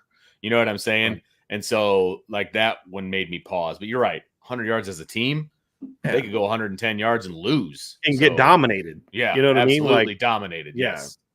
Yeah. Correct. Buy, sell, hold. Jack Kaiser is credited with more than 80 tackles to surpass J.D. Bertrand's career total of 266. Well, I don't know what Jack's career numbers are, but I assume if he gets to 80, that passes him. I'll buy that. I'll buy that too. Yeah. I think Jack, there's going to be a bit of a timeshare, I think, when it's all said and done. But I think, man, that kid's got a nose for the football. If anybody watches Jack Kaiser play and you zero in on Jack and what he does when he's on the field, he's got a nose for the football, man. Like, he's going to rack up tackles. Like, we had that question about two guys being over 80. 62 tackles last year. 62 tackles last year. And how many snaps? And played half the snaps that J.D. Bertrand played. There you go. There you go. Now, a little difference, obviously, is he's playing inside, not outside, but I don't think that's going to matter. Right. He tied for the team lead in solo tackles last year and played half the snaps. So just to give you guys a specific number, because again, just to put into proper context, we say it's about half. So last year on defense, as I said, J.D. Bertrand had 76 tackles, correct? Let's see here. What was J.D.'s number last year? J.D. had led the team with 76 tackles, and Jack had 62. So Jack had 14 fewer tackles than J.D. had last year, despite playing limited snaps. So here's the number. So J.D. Bertrand last year had 647 snaps. Maris Leofow had 595. Jack Kaiser had 354. So that's what I said, less than half, but it's close to that. So it's twice of that would be 708. And JD played 647, so you're only 61 snaps away from it being exactly that, half.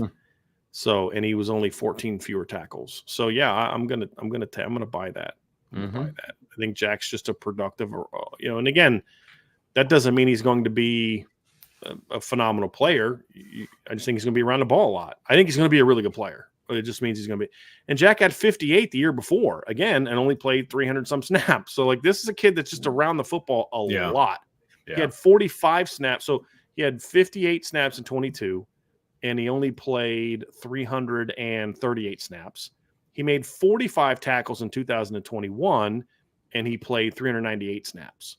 So he's never gotten to 400 snaps in a season, and he's been averaging over 50 tackles a game or a season. A game.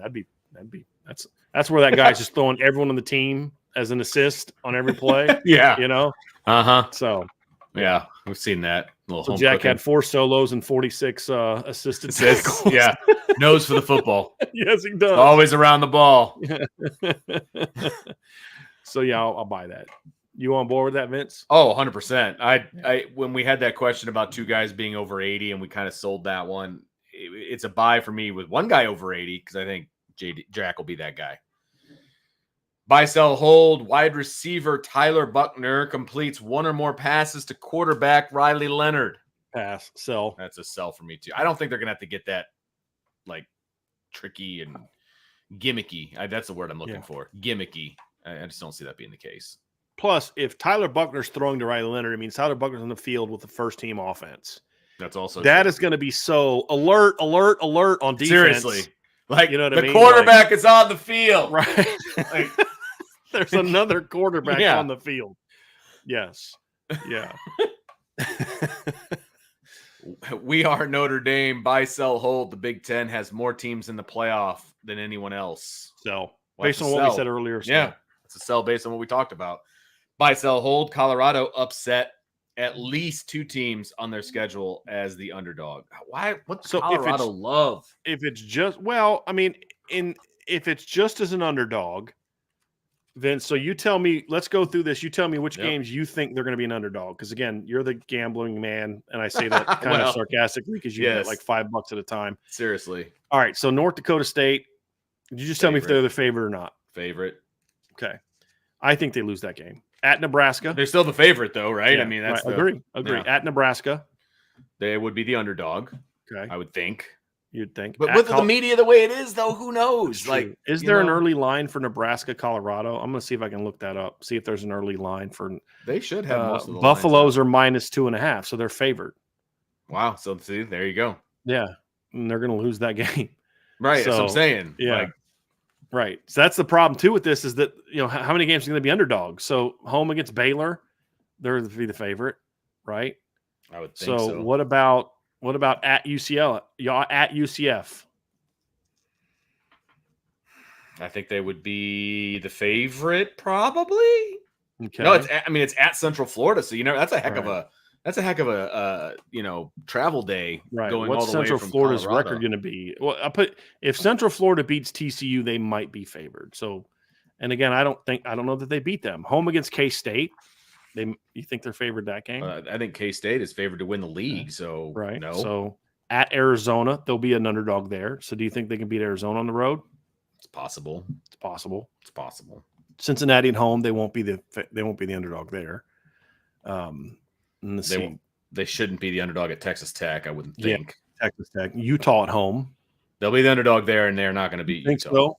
You think they'll be the underdog? Well, part of that by that time in the season, Vince. So much of this depends on how good are they at that point in time. Sure. And if Colorado is a pretty good team, but maybe, but yeah, at Kansas they'll be an underdog. Maybe they'll win that game, and then home against Oklahoma State. So I just don't see them being an underdog enough times to win those two games. Yeah, unfortunately. Yeah, I know. And if late in the year they'll be in the underdog a lot, but because people are gonna realize they're just not very good. Well, and that's the thing. I just don't know that they're good enough to be winning games they're not supposed to win. I also think, and I don't like saying this because my stance on Coach Sanders. I actually wanted him to be successful. I have been very disappointed in how he's conducted himself this offseason. And he is having a tough time separating himself from being a dad and being a coach. Yeah. You should never separate yourself in life, the difference between dad and a coach. You should separate yourself in regard to how you respond to situations as a father compared to when you're also the kid's coach. And the in your feelings manner in which he engages on social media whenever someone has anything remotely insulting to say about one of his kids is just a bad look. And the manner in which he's gone after past players and some of the things we've heard about him forcing people to go to concerts that Shedeur was going to be part of or something, you're going to lose your team real fast if you lose some of those early games. So if they lose to Nebraska or God forbid North Dakota State, that team is going to quit on him. Yep. The team's a bunch of mercenaries too. That's the other part about going to the transfer portal all the time and dumping your team, dumping half your team every year and, resupplying in the transfer portal. There's no loyalty there, in my opinion. That's not how you build a college football team. That's how you build an NFL team, free agency. Okay, cool. But that's not how you build a college football team. And college football is different than the NFL. It's just different. There's a lot more 4 or 5 loss teams that make the playoffs in the NFL than will make it in college football. Mm-hmm. So it's just not the same. It's not the same. Agree. Let's see. Oh, we got one more here. So from We Are Notre Dame, buy, sell, hold. A team not in the top 25 to begin the season makes the playoffs. I mean, it's much more possible now than it was 12. before. And it was still possible before. I mean, Notre Dame played in the BCS title game in 2012 and began the season undefeated. So I just don't know who that team would be. Well, and just to throw another curveball in there, how about like the group of 5 team that ends up getting in? There's a good chance they're not ranked right now. That's a good point. Whoever that could possibly That's be. a really good point. Like, what's ESPN's preseason top 25? Like, what's their? Let me pull up this. Let me see here. They had a thing recently where they kind of looked at the top question marks for the top 25 teams. So let me see if I can find that article here. It doesn't look like it's there anymore, but I don't know what they're like off the top of my head. I have to look at their early top 25 and see if they have like of those teams, who do they have as a preseason top 25? Right. So I'd have to go look at it, and they don't have it on the front page, of course. So anyway, I that's a good bet, Vince. Let's just assume that. Like, I don't remember Liberty or Memphis being ranked in the top 25, so let's go with that one. So I'll just buy it. Yeah, I'll buy it. Now, if you were to say a team not in the top 25 is going to get an automatic bid, or like win their conference, a not automatic bid per se, like, because like you could win your conference, but like winning the group of 5 to me is different than an unranked team going out and winning the Big 12. Sure, like that. TCU is one that kind of pops in my head, like. They are getting slept on a little bit. I don't think they're going to win the league, though. But I think last year was a little bit of an anomaly season for me. All right. BC from BV, buy, sell, hold. Josh Burnham ends up the starting strong side end. I'm okay with that if that happens. I'm going to probably sell it just because, and I was having this conversation with somebody the other day, it doesn't matter if you start the game. It matters who plays the clutch moments. Sure. And part of those type of decisions, if you're going to play 2 guys, as part of rotation, you have to think about what is the best thing for us from a culture standpoint in regard to who plays first. And a lot of times you'll see teams where there is a rotation and a somewhat, 50-50-ish split. You'll see the veteran players get to start. Sure. And that would be RJ Open. But I could see scenarios where RJ starts every game, but Josh plays as many snaps, if not more. Or Josh plays more fourth quarter snaps as well. Like, I could see something like that. So I'll sell it just because I think the veteran will start, but I think Josh is going to play a ton, and he's going to be a breakout player for me, in my opinion. Buy, sell, hold from 3rd and 7 duo. That's funny. In 3 years, we will look back at wide receiver recruiting the same way we look at quarterback recruiting now. Once was a weak point for the Irish, and in 3 years will be our strength. Buy. That's absolutely buy. For me. Yeah, once Mike Denbrock gets this offense rolling. As long as Mike sticks around for a decent amount of time, in let's say 3 years for this, particular conversation, then yes, I agree with that, because kids are going to start looking at this offense and be like, I want to be a part of that. Yep. So just like Mike Mickens, right? It wasn't that long ago. Fans in his chat, Notre Dame fans complained about how he wasn't this, he wasn't that, blah, blah, blah, blah, blah. Now look at him. It's like we get more questions about basically like kind of, oh my God, what happens if Mike Mickens leaves? We're going to be so screwed. Yeah. Yeah. So. And it didn't take that long to change that perception either. No. So and what started it? Results on the field. Right. Exactly. Right. Exactly. Yeah. Double R, buy, sell, hold. Drake Bowen being a true junior captain. I think we got this last week. It's possible. That would be next year, right? He's a sophomore. Yeah, it's possible. I'm holding on that for now. I just want to see him. I think I held it last time too. I just want to see him start a game first before we start talking about him being captain. Right. But I could see it. But I'll hold it too. Especially with him playing baseball. That's the other thing is I don't know that I would want to name him a captain if he's going to be playing baseball in the offseason. Not going to be around all the time. Yeah, exactly. That's not a shot at him. It's not even a it's not even a negative thing. It's just, hey man, look, you got to do what you got to do. Don't worry about being a junior captain. You just go play baseball, do your thing, and don't. It's not an insult. You're still a leader. It's like if you're the Mike linebacker, you're a leader on defense. It doesn't matter whether you got a C on your chest or not. Right. Whenever you're in the huddle, they're listening to you. Correct. It's like a quarterback. You're making all the checks. You don't need to be a captain. You have to act like a captain, but you don't need to be a captain. Correct. So I'll sell that one, or I'm holding that one. But just because I want to see him start a game first. But if I had to pick one, I'm definitely selling. If I had to pick one, I'm definitely selling. I'm selling. I just don't see that being the case. But see what happens. Kingston, Viliama, Asa, and Drake being the top 2 round draft picks. I'm going to sell that just because there's a lot of times, Vince, the top linebacker in a draft class isn't even picked until the second round. I mean, just linebackers been deprioritized in the NFL. So it's a lot harder to get that done. And being a third round NFL draft pick as a linebacker is a pretty impressive thing now. I'm still blown away that Maris Leafau was a third round draft pick at linebacker. But I mean, that's just the reality of it. You just do not see that as much anymore.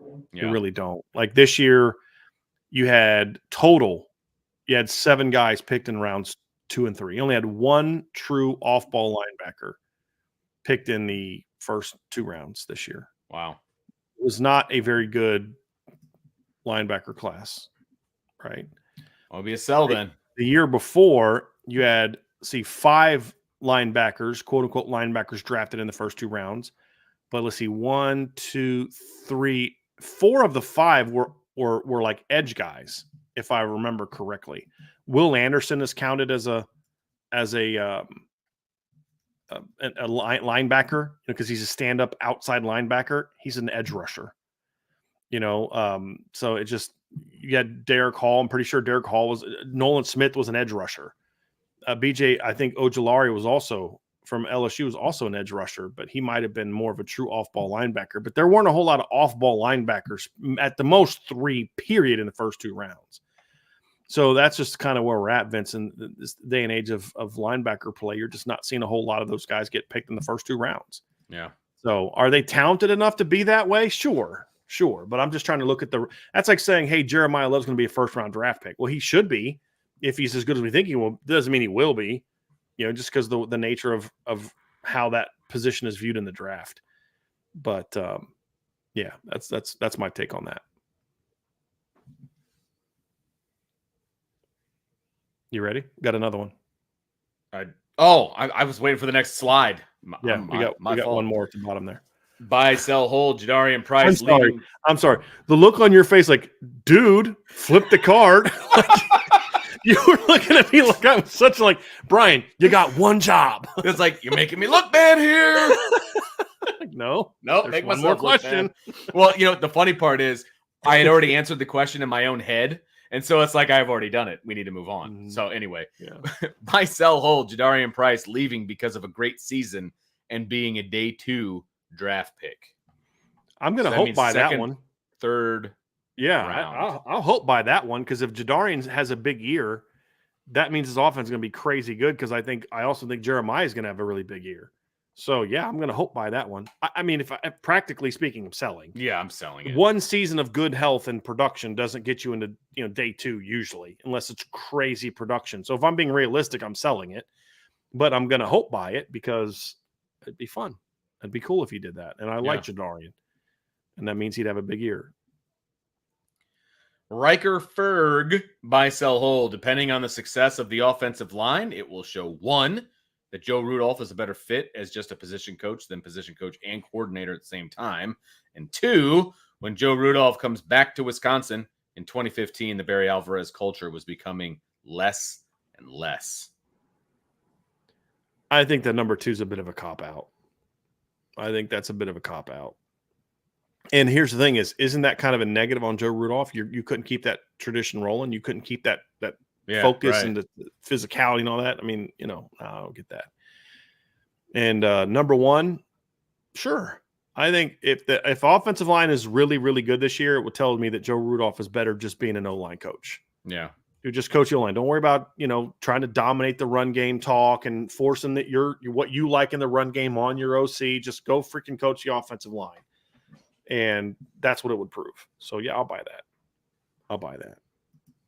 It's always easier to do one thing instead of 2, especially when that second thing is being in charge of the entire offense. That's the thing. It's tougher with an O-lineman, yes. And a lot of the guys that are O-line coaches that are quote-unquote coordinators are not the primary play callers. So, Alex Atkins is at Florida State, but Mike Norvell, the head coach, is very involved in in the offense. Jim Harbaugh was very involved in the offense at Michigan when Sharon Moore's the OC. You just don't see that a whole lot where those guys are the play callers. Right, exactly. You don't see it a ton. Buy, sell, hold. Notre Dame wide receiver will strike out for the rest of the 25 recruiting cycle. Hard sell. Yeah, they're not going to pick up nobody. I mean, hard sell. I guess it depends on what your definition of strike out. Like, they're not going to have the only anybody. way that I can take it is they just don't get anybody. So I'm selling that. Yeah, definitely that's a sell for me too. Buy, sell, hold. Notre Dame offensive line will give up an average of 0.75 sacks a game this year. I'm selling that. I think they'll give up probably more than that a game. Couple reasons why. Number one, that is a really good season. I mean, that less than one a game. That's like 10 sacks a game. That's like 10. I mean, like for the whole season. Yeah. I mean, that should be pretty impressive. I mean, that'd be really good. Most Harry Easton offensive lines gave up 20 a year. Now, the other reason why I think that could be not accurate, Vince, is because I think when you have a mobile quarterback, you tend to give up more sacks. I mean, last year, Vince, only 2 teams gave up fewer than 0.75 sacks per game. And there was only 7 teams that gave up less than 1 per game. And one of those teams that was less than 1 was Air Force, a triple option team. So, yeah, I'm just, no. They'll give up. I'm selling. I would love for that to be the case. You'll be looking at the next Joe Moore award-winning offensive line. Oh, if that's yeah. The case. So, and forget Joe Moore award. You're looking at teams making a very, very deep run in the college football playoff. Correct, which would be great. But that's tough. Yep. And the Army fan, buy, sell, hold. Notre Dame will have a 3,500 passing yard quarterback, a 900-yard receiver, a 1,000-yard rusher, a 10-sack defender, and a 5 interception defender, and 2 special teams touchdowns. That's a lot. Right. So yes, it is. So I'm gonna, if we're talking 12 plus 1, selling that. They won't have a 1,000-yard, 900-yard receiver. I don't think in 12 plus 1. I don't think they'll have a 10-sack guy in 12 plus 1. And if we're talking about the entire season and Notre Dame's as good as you and I think they're going to be, and they at least make it to the semis, then yeah, I'll buy that. Because they'll definitely have a 900-yard receiver in a 15 game season, I think. Yeah, I do. I think that as well. And yeah, the yards passing will be there. Yeah, I mean, 5 interceptions, that's a lot. Yeah. It's possible. That I think the interceptions and the special teams touchdowns are the 2 hardest ones for me. Well, the reason I would go with that, Vince, is because they have part of this is I try to go with trends. Sure. Right. And they've had a guy with over 5 each of the last 2 years. Okay. You had Xavier at 7 last year, and you had Benjamin at 6 the year before. I mean, so okay, it's a trend. Is that happens for Notre Dame last couple of years. So that one, that's why I'm okay buying that one, just because we've seen it. And when you're as good as Notre Dame is in the secondary, you can't avoid people. You have to throw somebody. You know what I mean? So right. Got to throw somebody. But yeah, 10-sack defender, that's going to require more than 12, 13 games, most likely. Now, if we're wrong on that, and this is a buy in the 12 plus 1, again, means Notre Dame's really, really, really good. Mm-hmm. In my opinion. Really, really good. I want to address something real quick. Somebody said, isn't Riley Leonard good at avoiding sacks? Yes, he's good at avoiding sacks, but mobile quarterbacks also run into sacks. That's true. That's just the nature of the position and the way that sacks are determined in college football. You're going to see more. I think that might have been a run. You know what I mean? Where as a sack, so like they counted as a sack. So usually, if it's like a designed run, they will kind of look at it and say, okay, it was a run, but not always. Not always. And again, the last 2 years, Duke gave up 1.31 sacks per game the last 2 years. That's almost double the number that was part of the premise. And they had a pretty good veteran offensive line. They were okay run game blocking, very good pass game blocking. Insured by big buy, sell, hold. If Notre Dame doesn't win the national championship year, the next reasonable year to win it will be 26 season due to overall team development and possible schedule. Sell, because I think next year would be the next reasonable year to win it. Yeah. mean, your offensive line is going to possibly return all 5 starters. Yep. You're going to return most likely your entire backfield. Correct. Your new starting quarterback is probably going to be a 5-star in CJ Carr, in my opinion. You're going to still be loaded at tight end. You're going to lose your transfer receivers, but you're going to Jay Greathouse comes back, Faison comes back, KK comes back, Cam Williams and Micah Gilbert going into year 2, and then you're going to go to the portal for some more guys. D-line is going to suffer some losses at D-tackle, but you're going to still get back Rubio. You're going to still get back Onye. You're going to get back Heinich. You're going to get back all the young guys. Yep. Defensive end, you're going to lose Patojo and Oben, but you're going to get Burnham back, Traore back. Bryce Young goes into year 2. Logan Thomas goes into year 2. Should be good there. Secondary could be you could be hurting there, right? You're going to lose Xavier Watts. You're going to lose Rod Hurd. You're going to lose Benjamin Morrison, Jordan Clark. But again, you're going to have Jaden Mickey back. You're going to have Christian Gray back. Leonard Moore's going to be going into year 2. You're going to be getting Dallas Golden and Mark Zachary and Jadon Blair and those guys coming back. Bronte Johnson will have a year under his belt. So no, I don't think Notre Dame should look at 2025 as a year where you're like, oh gee, let's just chalk this up to a rebuilding year. Insured by Big, I'm going to take a little shot at you right now, but it's all in good fun, okay? And it's not really about you. But I can see you're already adapting to Brian Kelly's excuse making of wait till next year. Yes. That was a shot at BK, but my friend, not at you. You know you're my guy as an LSU fan. But I mean, Notre Dame's schedule in 2025 won't be easy.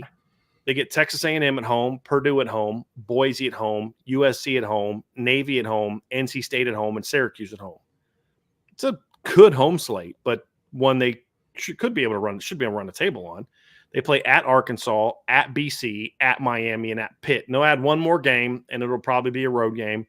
But again, you can go 3-1 against that schedule and be a playoff team and still compete for a championship, certainly. So no, I don't. And Notre Dame has shown that they can go to the portal and get impact players. Yes. So that's kind of part of it. So sell that. Now, I'm not saying they're going to win it. I'm just saying you should absolutely go reasonable. next season saying this is a team that should compete for one. Absolutely. Yeah. Absolutely. We don't do the Brian Kelly wait for 4 more. Wait till next year, and then when next year comes, we're waiting again till next year. And then just preparing you for this, I've tried to tell LSU fans this for a while. Brian Kelly is the king of wait till next year. I mean, king of it. Wait till next year. Wait till next year. Oh, we were good this year, but wait till next year. And then when next year comes, it's, well, wait till next year for some reason. So get used to it, my friend. There's another one from him. Buy, sell, hold. You have to replace ND's schedule this year. Which team's schedule would you buy, sell, and hold?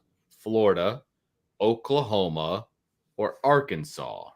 Well, I really want no part of Florida's schedule. That's just Florida's schedule is just brutal and unnecessary. Yeah, it's not even. That's a sell from Florida, and I don't even know what Oklahoma and Arkansas have. Yeah. I mean, I know Oklahoma. So here's Oklahoma's schedule. They play. Oklahoma has a tough schedule, but one it's tough. It's Temple at home, Houston at home, Tulane at home, Tennessee at home, at Auburn. Okay, I think Notre Dame's 5-0 against that schedule. Then you got to play Texas and Dallas. It's a tough game. South Carolina at home, at Ole Miss, tough game. Maine at home, at Missouri, tough game, but Notre Dame should win. Home against Bama, be tough, but again, you're at home, and then at LSU, should be tough. So Oklahoma's is tough. I don't think it's as tough as Florida's. And then let's go to Arkansas. Let's see what Arkansas' schedule is this year, Vince.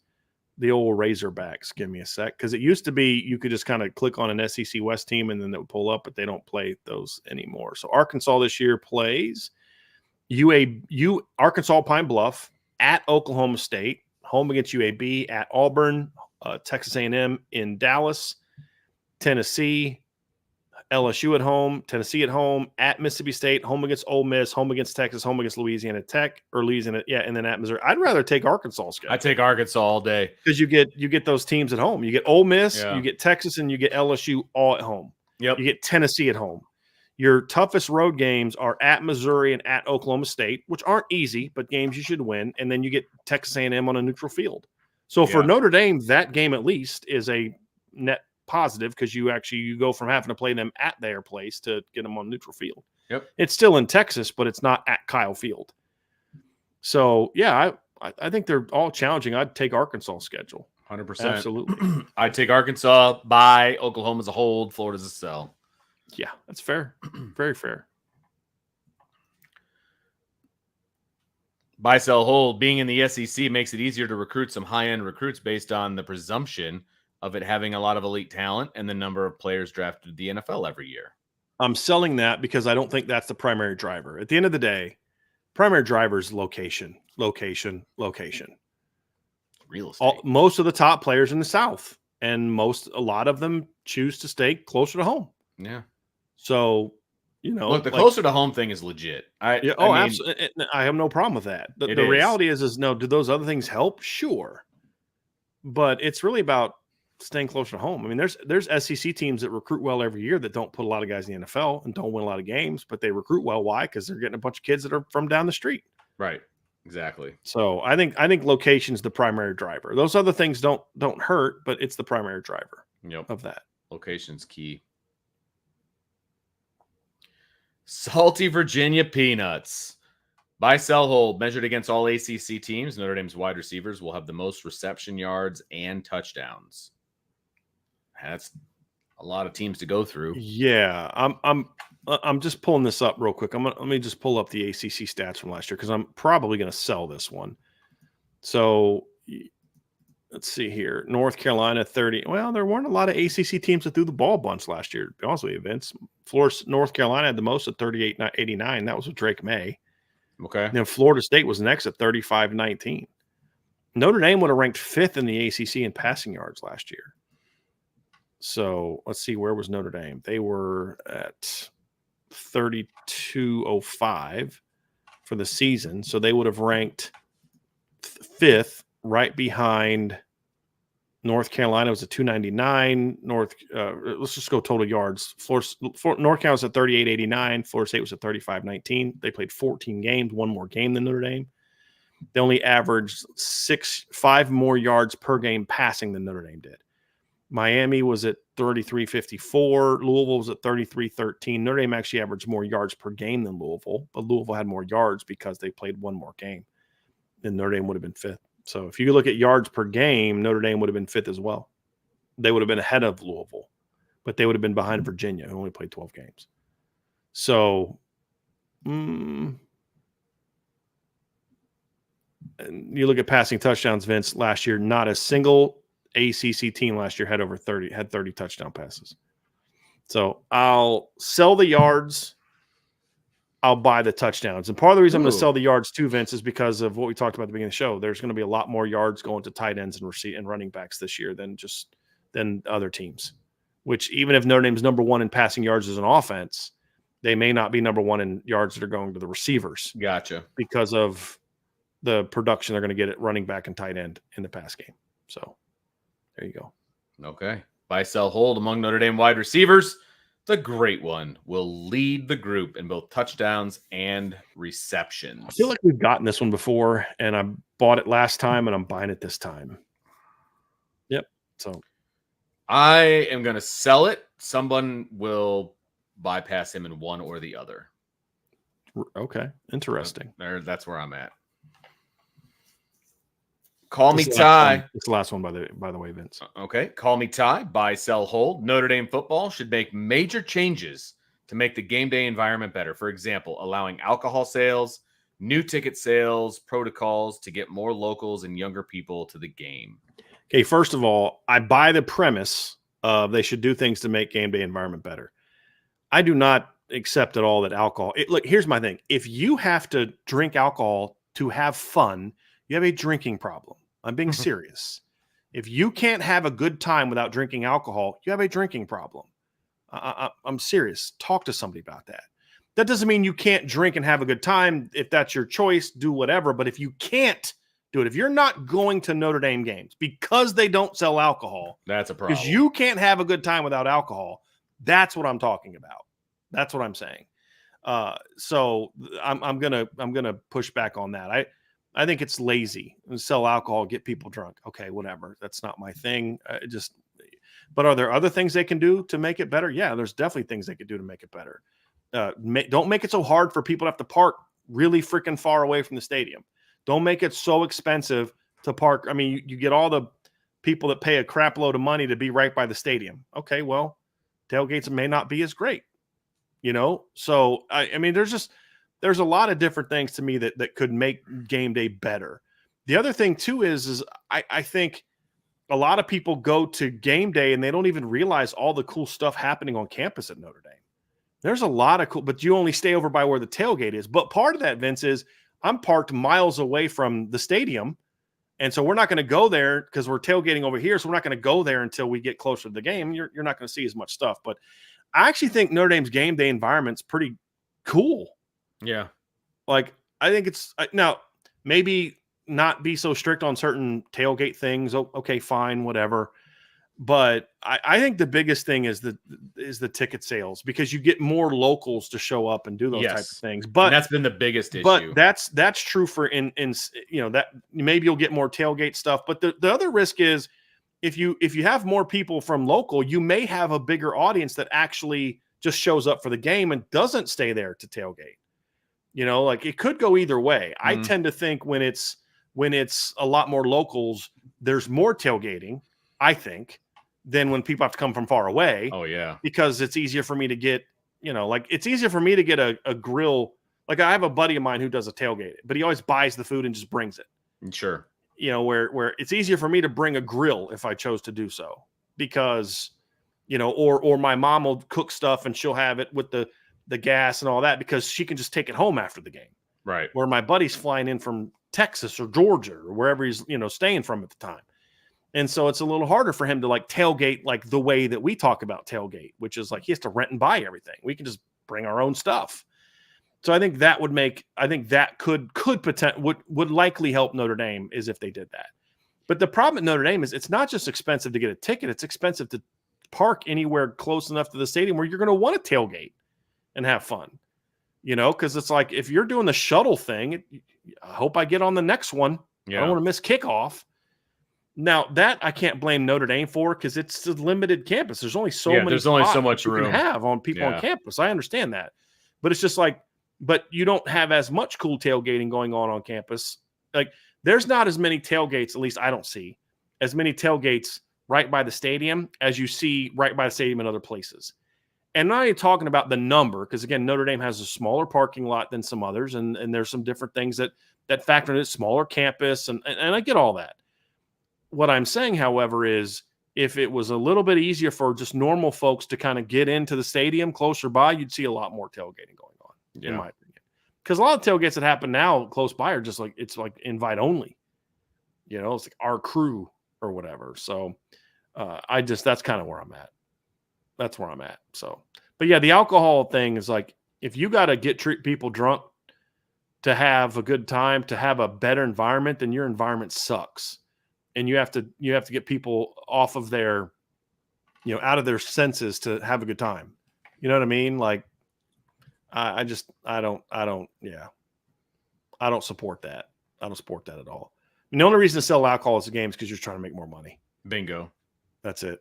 It doesn't make the environment better. In my opinion, I think it makes it worse. Like there's certain campuses I won't go to because I've just have heard like, dude, it's nothing but drunk idiots, and you probably gonna get in a fight on your way to the stadium. That's why that's one of the reasons I don't go to NFL games. I mean, some of the stories I hear about all the fights and brawls because people just get so incredibly drunk. Like, why would you pay $100 to watch a game and you're not gonna remember tomorrow? Like I just don't understand that. I don't get that. It's like the thing, you're going to college to sow your wild oats and no, that's not what college is supposed to be. College was never meant to be this thing where you go party for 4 years and get out all your fun before you become a grown-up. College used to be, is now you're a grown-up. Go to college.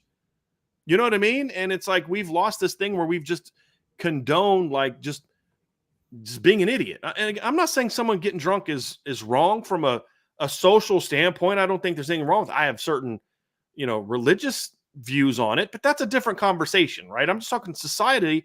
I don't have a problem with people going to tailgate and having a few too many beers and getting lightened up. That's okay if that's what you like to do. What I'm saying is, but the people that need certain things to have a good time, that's where I have a problem. Or it's socially, like I caught more crap. I can't tell how much crap I caught in college because I didn't drink. People didn't respect my decision. I got blasted for it all the time. I had people tell me I wasn't a good teammate because I didn't go drink at parties. I'd go to the party, Vince, but I wouldn't drink.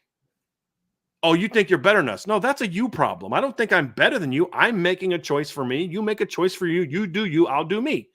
But I caught a lot more crap from people that drank than, because it's like, it's what you're supposed to do. Well, you know me well enough to know, Vince, even if I liked alcohol, I'd still probably wouldn't drink because I don't like to do what everybody tells me I'm supposed to do. And so that's kind of my thing. I just think I have too many followers and too many things where we just say, well, this is how it's supposed to be. Okay, well, whatever. I just don't think you need to do that. And if you do have to do that, I would tell you to seek some help. And I'm not being sarcastic. I'm not joking. If you can't go to a football game and have a good time without alcohol, you need to see someone about that because you have a drinking problem. And I'm not being sarcastic. I'm not being judgmental. I'm saying that out of concern for you. Truly. Does that make sense, Vince? Are you getting the difference? I'm not saying if you go to games and you'd like to drink, that's a problem. I'm not saying that. Right. You know what I'm saying? I'm saying if you have a need where you cannot enjoy yourself without it. No, that's a problem. That's what I'm saying. I don't have an issue if you're trying. Notre Dame shouldn't be making changes to make more money. Okay. Notre Dame has plenty of money. So I'll say that let me get that out of there.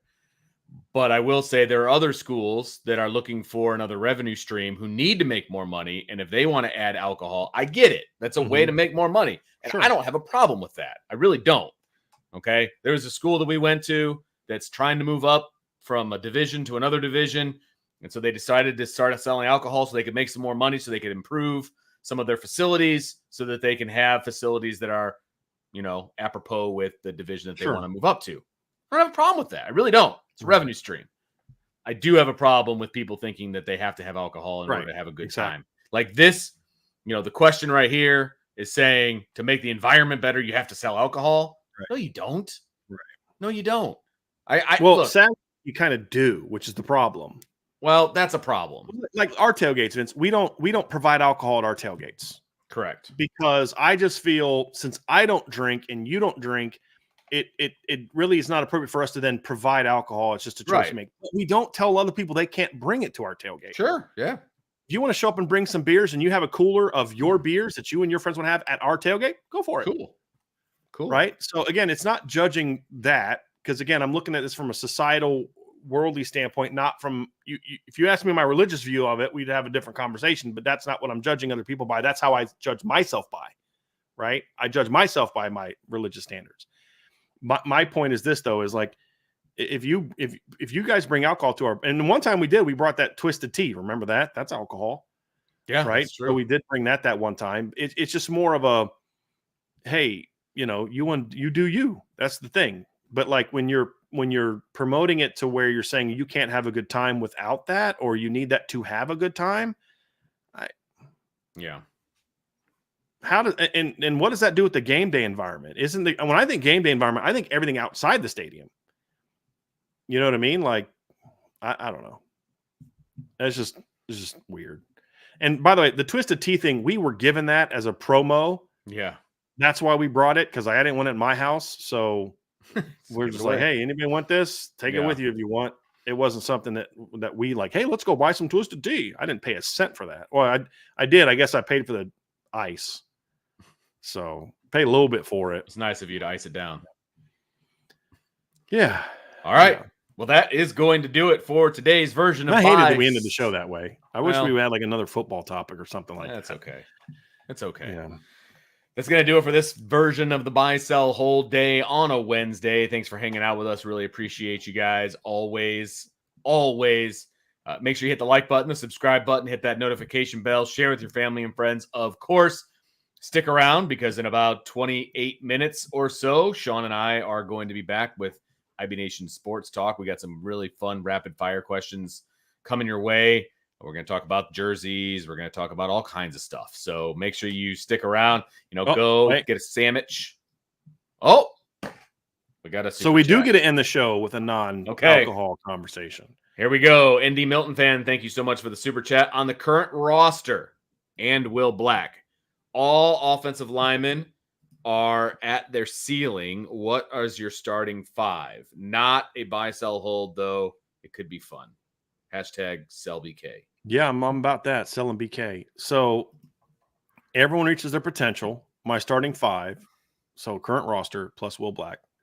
My starting 5 is Charles Jagasaw, Gerby Lambert, Emil Wagner, Billy Schrouth, and Sullivan Absher. So teaching one of those guys to snap. Mm-hmm.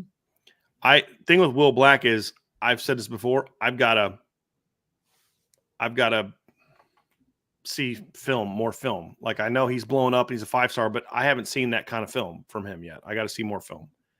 Plus, he's going to be a lot younger than those guys, you know. But he says everybody reaches their ceiling. Again, I got to see Will Black. So Will Black to me is kind of not in the conversation because I haven't seen senior film, and I don't really have much junior film of him either. So that would be my starting. Some version of that would be my starting 5. You got to, like you said, teach somebody snap. Okay. Right. I mean, because if we're going with the fantasy land, everyone's reached their ceiling at the whatever age they are. So Will Black, as a true freshman, has reached his ceiling compared to Charles Jagasaw, who then would be a true junior.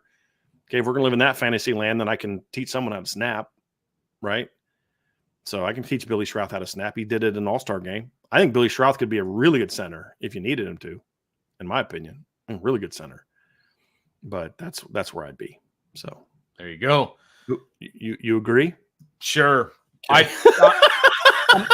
not playing around with ceilings and whatnot. I play in the now. All right. Sure. Whatever, dude. Yeah. Whatever you said. I agree. Buy me 2 of those. Oh, all right. Yeah. So thanks everybody for hanging out with us for Buy, Sell, Hold, and for another Wednesday show. Again, 5:00. We got IB Nation Sports Talk. Boards.irishbreakdown.com. If you want to be a part of the Buy, Sell, Hold, you got to be a member of the board. You got to submit your question over at the premium message board. It's a lot of fun over there, folks. And a very interesting topic is being discussed right now. 105 scholarships.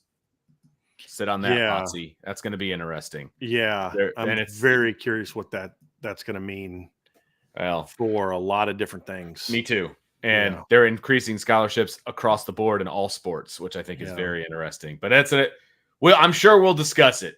But all I can say is Daddy's hoping for a scholarship. So for Bryan, I'm Vince. We'll talk to you next time on the Irish Breakdown Podcast.